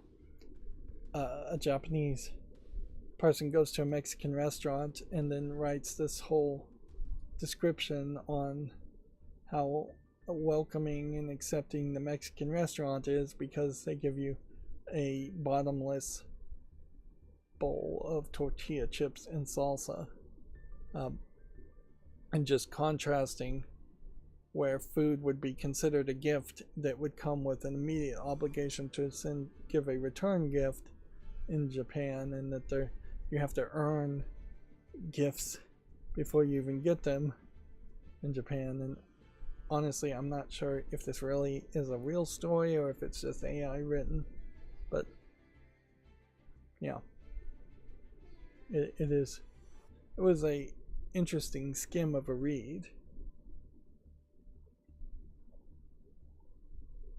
It certainly could be that a real Japanese person said it out of being ultra Japanese polite, but I suspect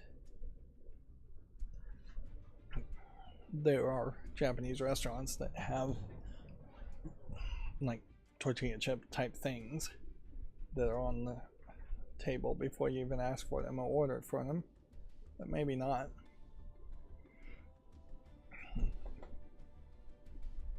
Yeah, and then that you constantly see anytime Japanese are anywhere, they make a special news story to say the Japanese stayed behind and helped clean up the stadium afterwards.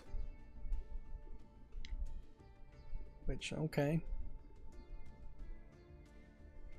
At a certain point, that just really points out that the Japanese system of having students clean their own schools either works really well and the rest of the world should adopt it, or just makes Japanese people too much of weirdos and the Japanese should stop doing it.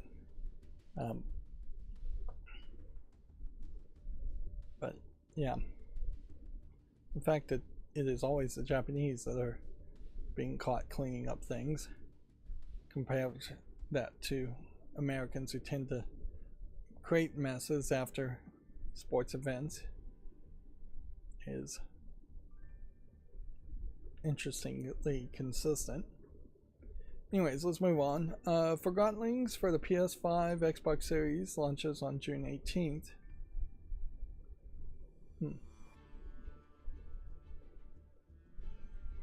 Yeah, I'm having the thought that I do have a lot of side tangents that I talk about in these live streams, and that was kind of always the point. Forgottenlings not being reviewed by a lot of people for being out since February, but positive overall, 80% of 41 reviewers.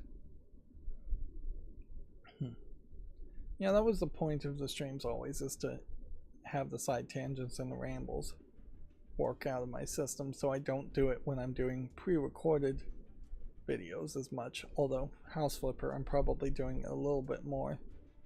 I don't think I'd want to change that, but I could also see people not being super interested in that. If this was a more purely video game news where you were just reading the headlines on the news and adding no commentary at all, it would be a shorter experience certainly, but maybe a preferable experience for some people. Probably not for me. Yeah. And certainly, as I'm scheduling more things on my YouTube channel, I'm running into the same old problems of every single video needs to hit very strong, and it's just never going to happen the way I'm releasing content daily. I would inherently need to have probably 3 or 4 separate spin-off channels to just have different videos stream on different channels, because of the way the YouTube algorithm works, which that still wouldn't really help me because I'd never get 1,000 subscribers to any one of those channels, which I am over 1,000 subscribers now. I'm at 1,111, I believe, but I am still nowhere close to the amount of watch time, and a big part of that is the algorithm not really giving significant enough amount of impressions to any of my videos, including the non-published reruns of these live streams. Those videos in particular are hurting the channel. I should make a decision on that, and I think I am going to just think about it for the rest of this week, but I think going forward at some point, the reruns of old episodes of my channel are never going to go live. They're just going to be privately uploaded as for my own archives, and that is just going to be that. And that should help a little bit, although it won't help that much, I imagine. Alright, let's go through the Gaming on Linux articles now. Utopia Must Fall gets a big upgrade, remaining a top-tier modern arcade shoot-'em-up. I don't like the phrase shmup. It's too close to schmuck, which also I guess is a phrase that's not being used that often. You can see Utopia Must Fall is overwhelmingly positive, but it's still early access. That's why it's on my follow list. A fast-paced shooter called Sprawl Zero has a must-play demo out now. Okay. Game itself is not out yet. Sin Reloaded from Night Dive Studio gets its first demo. So it would be a remaster new port of the Sin, one of the Sin games. I don't know if there was more than one Sin game or not. Sin as a game was definitely one of those, you see the word on the casing in a store and it grabs my preteen brain's attention, but I never got the game, never bought the game, and definitely I imagine my parents wouldn't have been super happy if I had a game just called Sin. I was playing it. Definitely a different time. I think parents these days would look a little bit deeper into the content of Sin and probably say you can't play it because it's too violent or bloody or gory, and not just because it had the word Sin on it. You can destroy an entire city as a rolling ball of weird flesh and rolla. Okay. There's actually more of these games than you might think. They all tend to be fairly unique. Honestly, there probably should be more of these games just to balance out how many zombies are in games. There probably should be more movies of bowling balls of flesh. Okay. The Linux kernel 7.1 is out now with a new NTFS driver and lots of hardware improvements. Yeah, NTFS is the new technology file system created by Microsoft and has always been fairly unsupported or minimally supported by Linux. Yeah. It's not the default yet, so one would hope that this new NTF driver can read and write to NTFS drives a little bit better. I think NTFS was open sourced relatively recently. The kernel itself is getting a Steam Deck OLED audio fix, which starts to really show the importance of the Steam Deck, and Lenovo Legion Go also getting improved support in GPT-5 wins. So handhelds in particular are just becoming more of a thing. Yeah. While the Linux kernel team almost certainly is mostly just trying to fight off AI and do good work in the world of too much AI vibe coded suggestions, the team itself does seem to be starting to embrace mobile handheld gaming a little bit more. Probably not do too much to Linus Torvalds. At this point, Linus Torvalds is the referee, the person technically in charge, but mostly is just handing submissions and decisions down to other people who are major contributors to the kernel code. It doesn't feel like to me there will be as big of a problem as there could be if Linus Torvalds died tomorrow. God forbid, knock on wood. Yeah, or if he just retired and stopped working on the project, which at a certain point it might be interesting if he did stop working on the project and worked on something else, like user space Linux for a while, and see what his influence would do on user space instead of kernel space code. There might be a fight for control over who's going to really make all the decisions and be the final say for the Linux kernel if he retired. And there might very well be an attempt here by some company, whether it's Red Hat or Microsoft, to put their pick in charge of the kernel.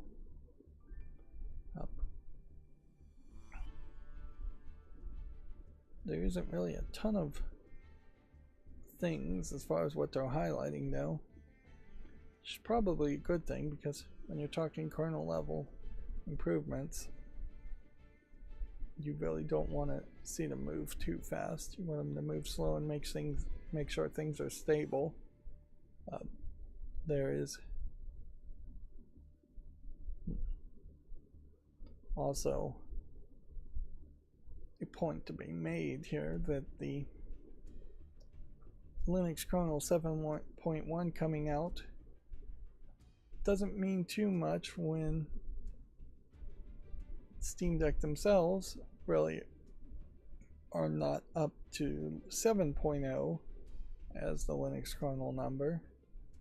And yeah, it'll be a while, I think, before KDE really embraces 7.0 and for SteamOS to really embrace 7.0. Usually takes quite a while for kernels to be upgraded.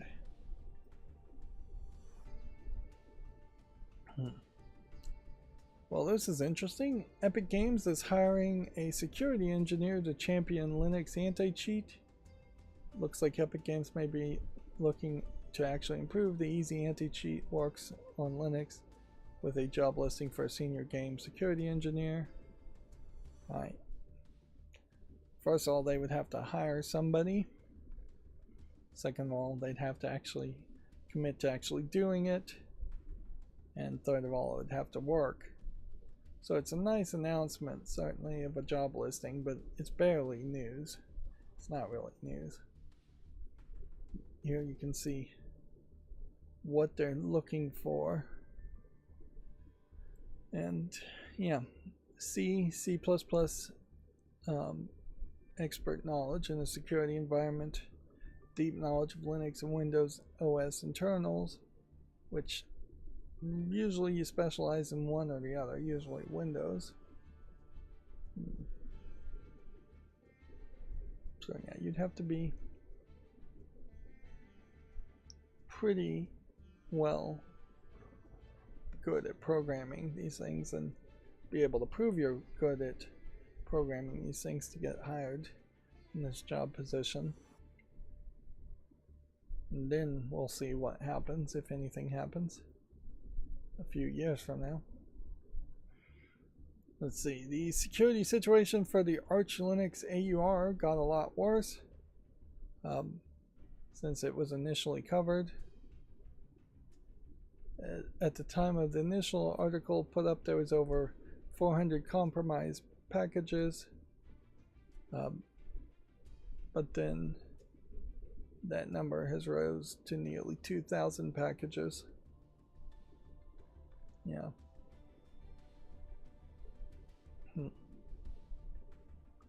So yeah, there is a concerted effort here by some automated processes in part to take over and infect Linux computers. And generally the knee-jerk reaction would be to assume that some government agency is funding this effort in particular. Now, I don't know how much this would really affect somebody who is running SteamOS. Probably none at all, because if SteamOS is locked down, then you wouldn't be installing packages through AUR. And AUR is basically the non-sandboxed way of installing packages over Flatpak and FlatHub. So yeah, I don't think it's going to really affect SteamOS people. And I don't know if it would really affect people running CachyOS or Bazzite either, because you may very well not be installing things through the Arch user repository anyways. By the way, I did try to see if I could ad block these using Violent Monkey scripts, and I had no luck with it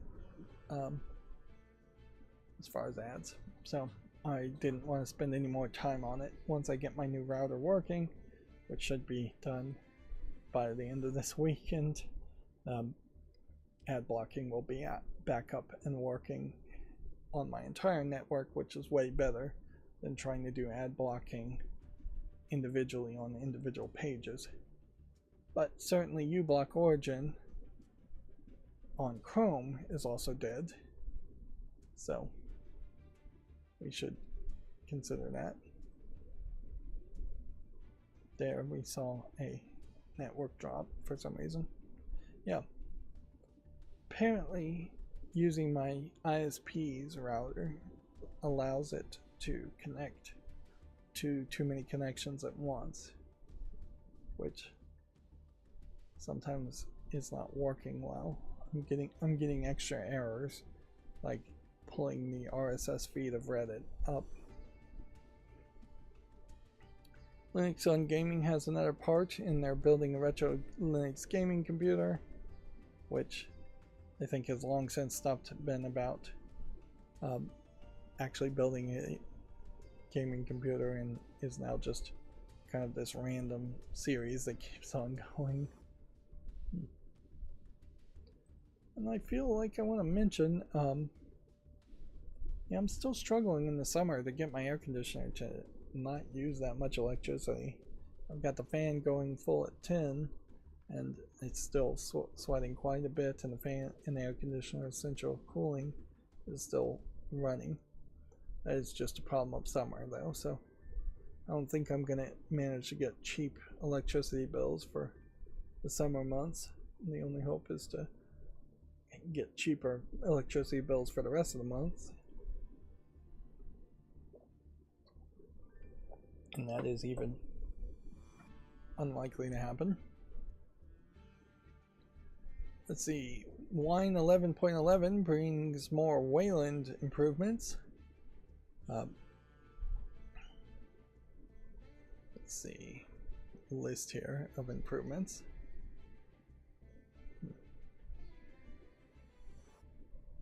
Is any of it particularly interesting? No, not really. But it's nice to see Wine working. And then the impressive looking dark point and click adventure Tormentum 2 gets a demo, which, yeah, I'm questioning whether I want to actually play Tormentum 2 or not, because I didn't have the greatest of experience in the first game. I probably would still play it. Alright, well, we should take a break now, and then when we come back, we'll do GameDeveloper.com news, which is only one article, and then we'll go through all the new games on Steam. Be right back.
Okay, I'm back. Sorry about that.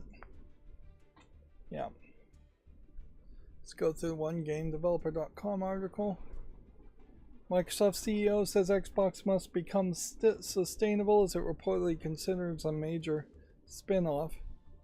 Yeah, it seems like immediately the pressure is on Asha from the CEO to turn Xbox around, which might very well explain why Asha is in charge in the first place, as maybe the pressure was on and just being ignored by the previous CEO of Xbox. But it might also be the case that she is just being held to an unfair standard that the previous leadership wasn't held to. Should a gaming division or subsidiary spinoff be sustainable?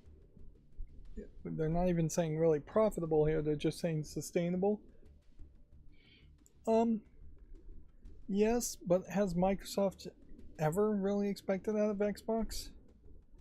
I think the answer is no. I think they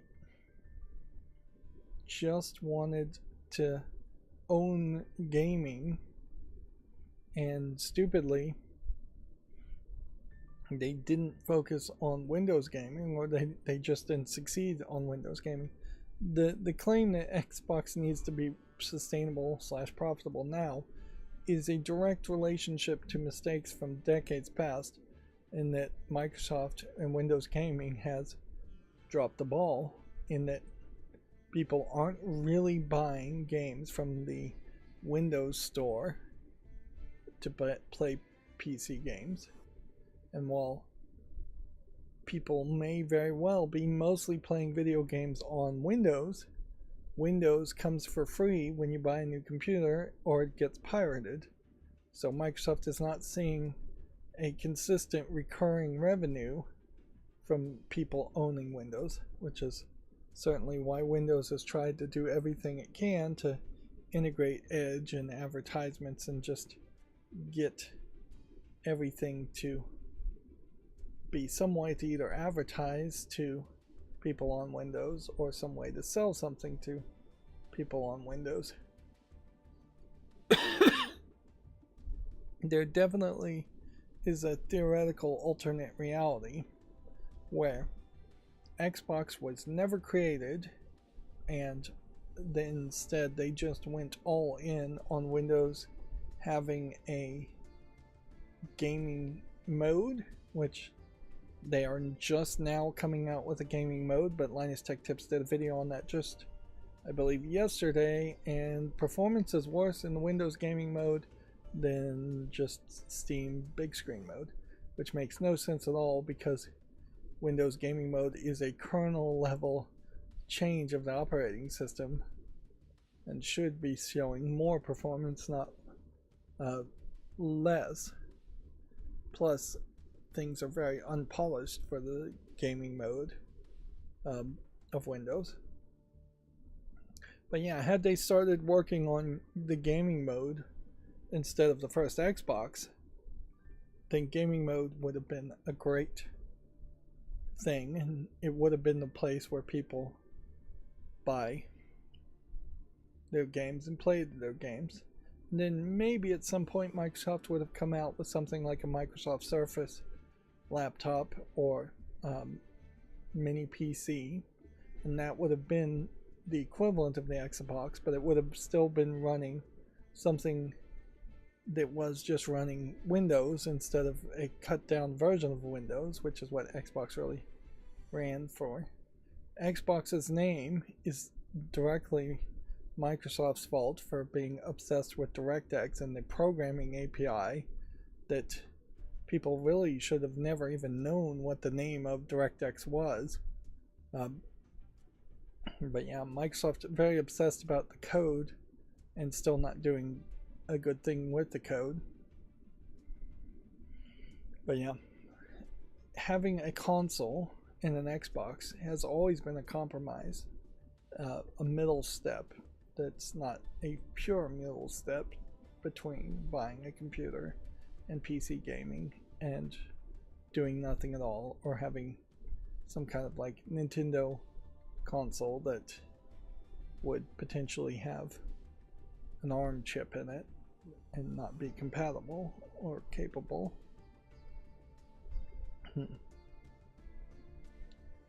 Yeah, I suppose theoretically, yes, video game companies should be sustainable and they should be able to lose only a little bit on the hardware and then regain the difference on software sales. But in the modern times, there's really no evidence that that's going to be the case.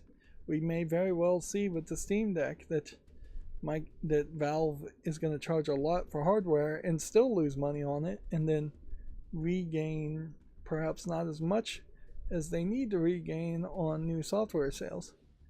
A significant amount, if not nearly 100% of the people who buy a Steam machine are already going to be Steam users, and they are very possibly going to port over Steam accounts and log into Steam accounts that have already bought a bunch of games, and they may buy 1 or 2 new games every year, giving 30% cuts of those games to Valve.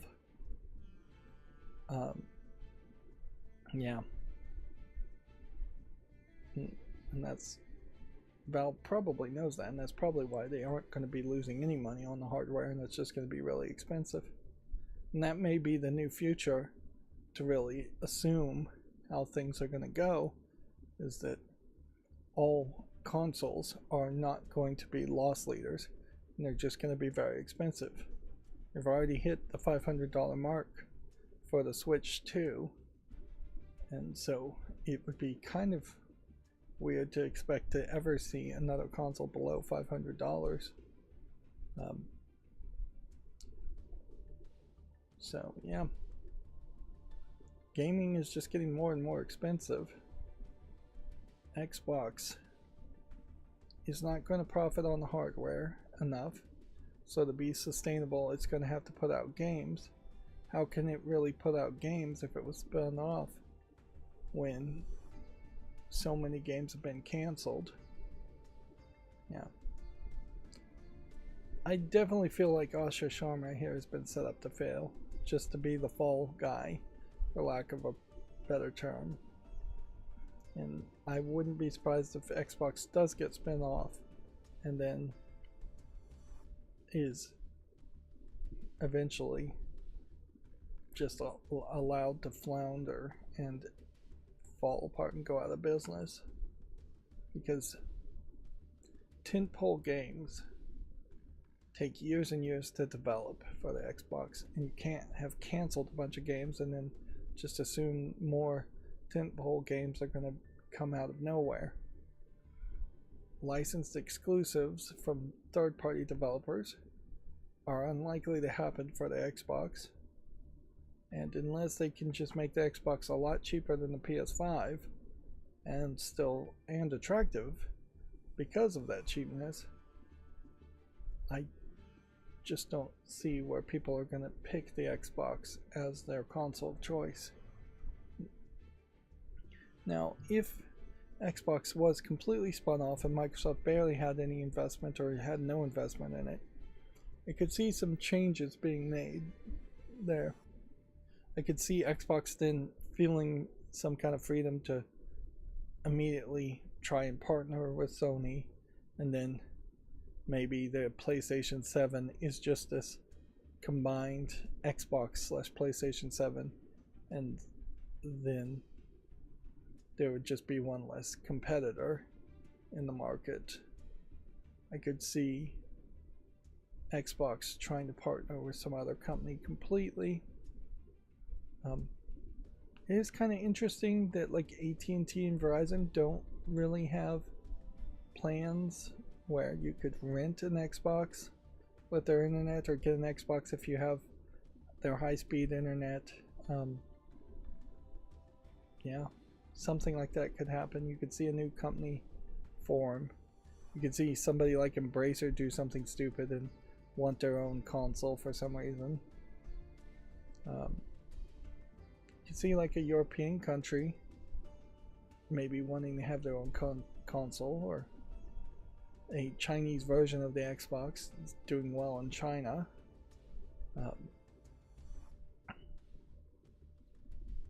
But yeah, I wouldn't really believe any of that's going to happen. I think if this spinoff really happens, while I'd love to see Xbox become stronger and better because of that, the odds are much higher that it's just going to eventually flounder and be one less option, which is just then going to let PlayStation control the pricing even more and raise the prices more. PlayStation and Nintendo. Anyways, let's look at all the new games on Steam. So the thing here is if a game looks like it might be good. This one has a crocodile in it. That's different. Then I'll put it on the follow list and I'll swipe to the right, pretending like I'm going to make a YouTube short on it. But yeah, that is something I don't think I will actually do anytime soon. If I am uninterested in the game at all, I will swipe down and close the tab. And yeah, if I think it deserves a YouTube short but don't particularly want to put it on the follow list, I'll just swipe to the right. Still have a major follow list cleanup issues.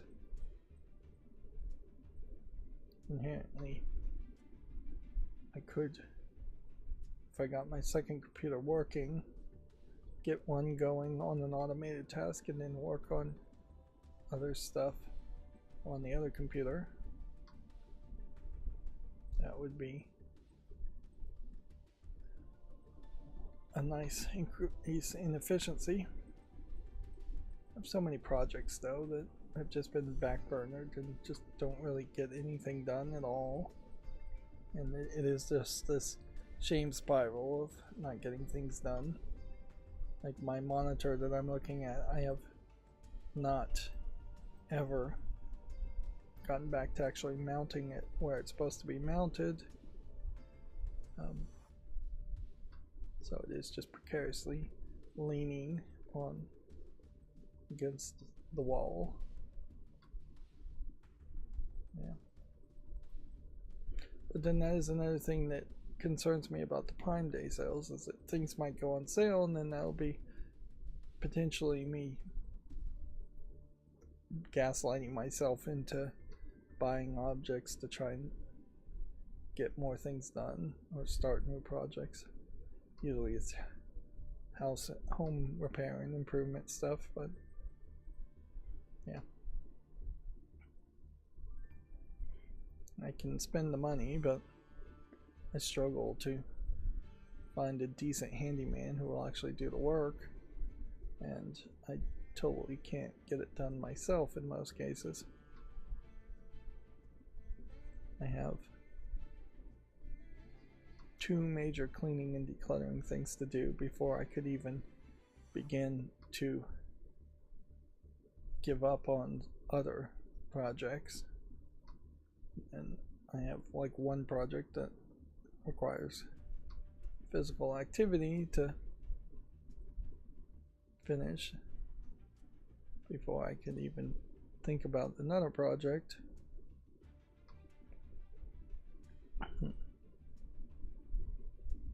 Meanwhile, time is moving forward and nobody is getting younger. This is probably nothing, but I'll see if anybody reviews it well. Pro cycling management game is what I think that was.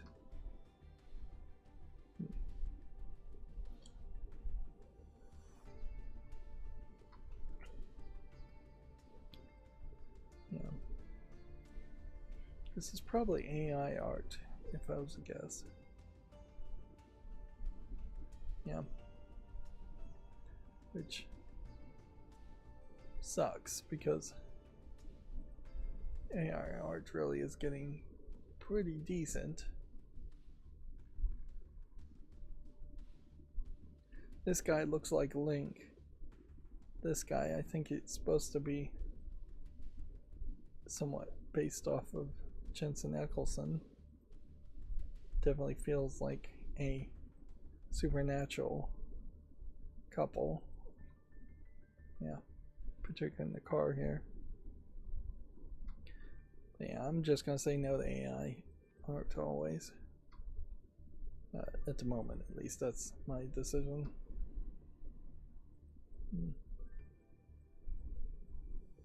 Yeah, a lot of times people say, well, if you're going to reject anything that uses any AI art, you're going to reject every game after 2022. And my response to that would be, okay, fine.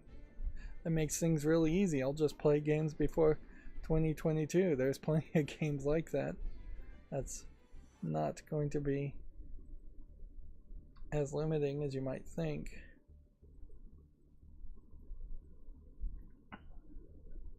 So let's say hidden object game with AI. Yep. Yes, it is.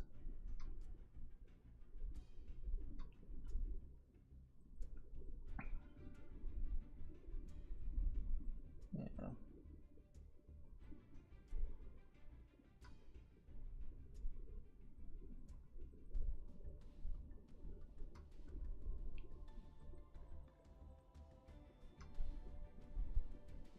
We've started to see a little bit less of these Chinese visual novels. This one's Korean, so I'm wrong about that. But yeah, for a while there, live action visual novels seemed to be the replacement for animated visual novels that were getting censored a little bit more. And that I'm not really looking at the adult section on Steam, so I have no idea what's really changing there, if anything's changing.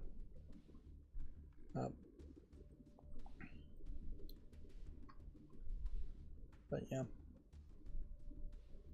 it does seem like that trend probably has died down a little bit because I don't think it's been received as well as people thought it might. Sex Positive Gaming is a YouTube channel, and they put out a hour-long conversation about pregnancy in adult games, and while I was listening to that, it does bring about a very interesting question on how rare it is a case that pregnancies are even mentioned in non-adult games, with the exception of a game called Stasis, which is a horror game where you wake up impregnated by aliens. I can't really think of too many other instances of pregnancy being involved. You barely have that many instances in which you even have a child in the game. Yeah. And maybe that is a sad statement that video games really haven't grown up that much as far as their target audience, seemingly being people who are not at that point in their life where they can or want to have children. Yeah, there's plenty of adults, older adults in video games that their kids just get forgotten.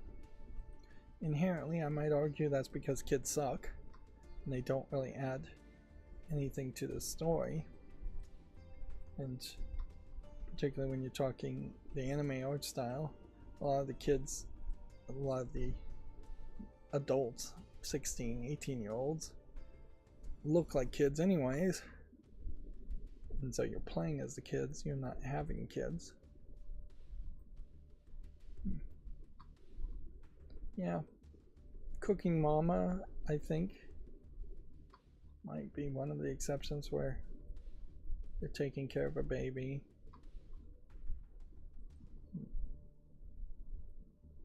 Again, after the whole pregnancy aspect. I guess pregnancy in general kind of sucks too. It's not a fun thing, it's a very necessary thing.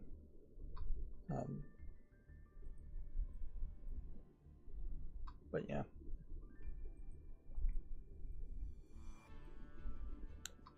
I can't think of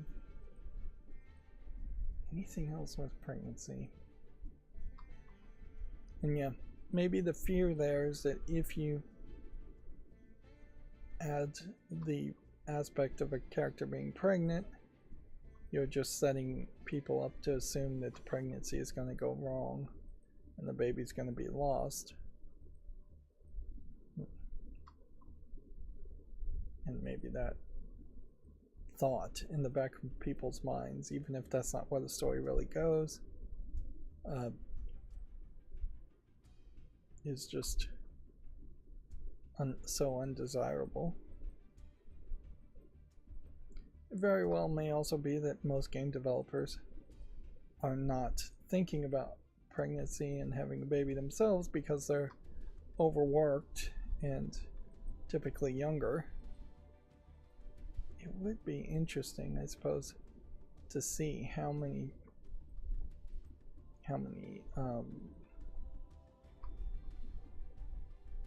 game developers as a percentage are even married, let alone expecting a child.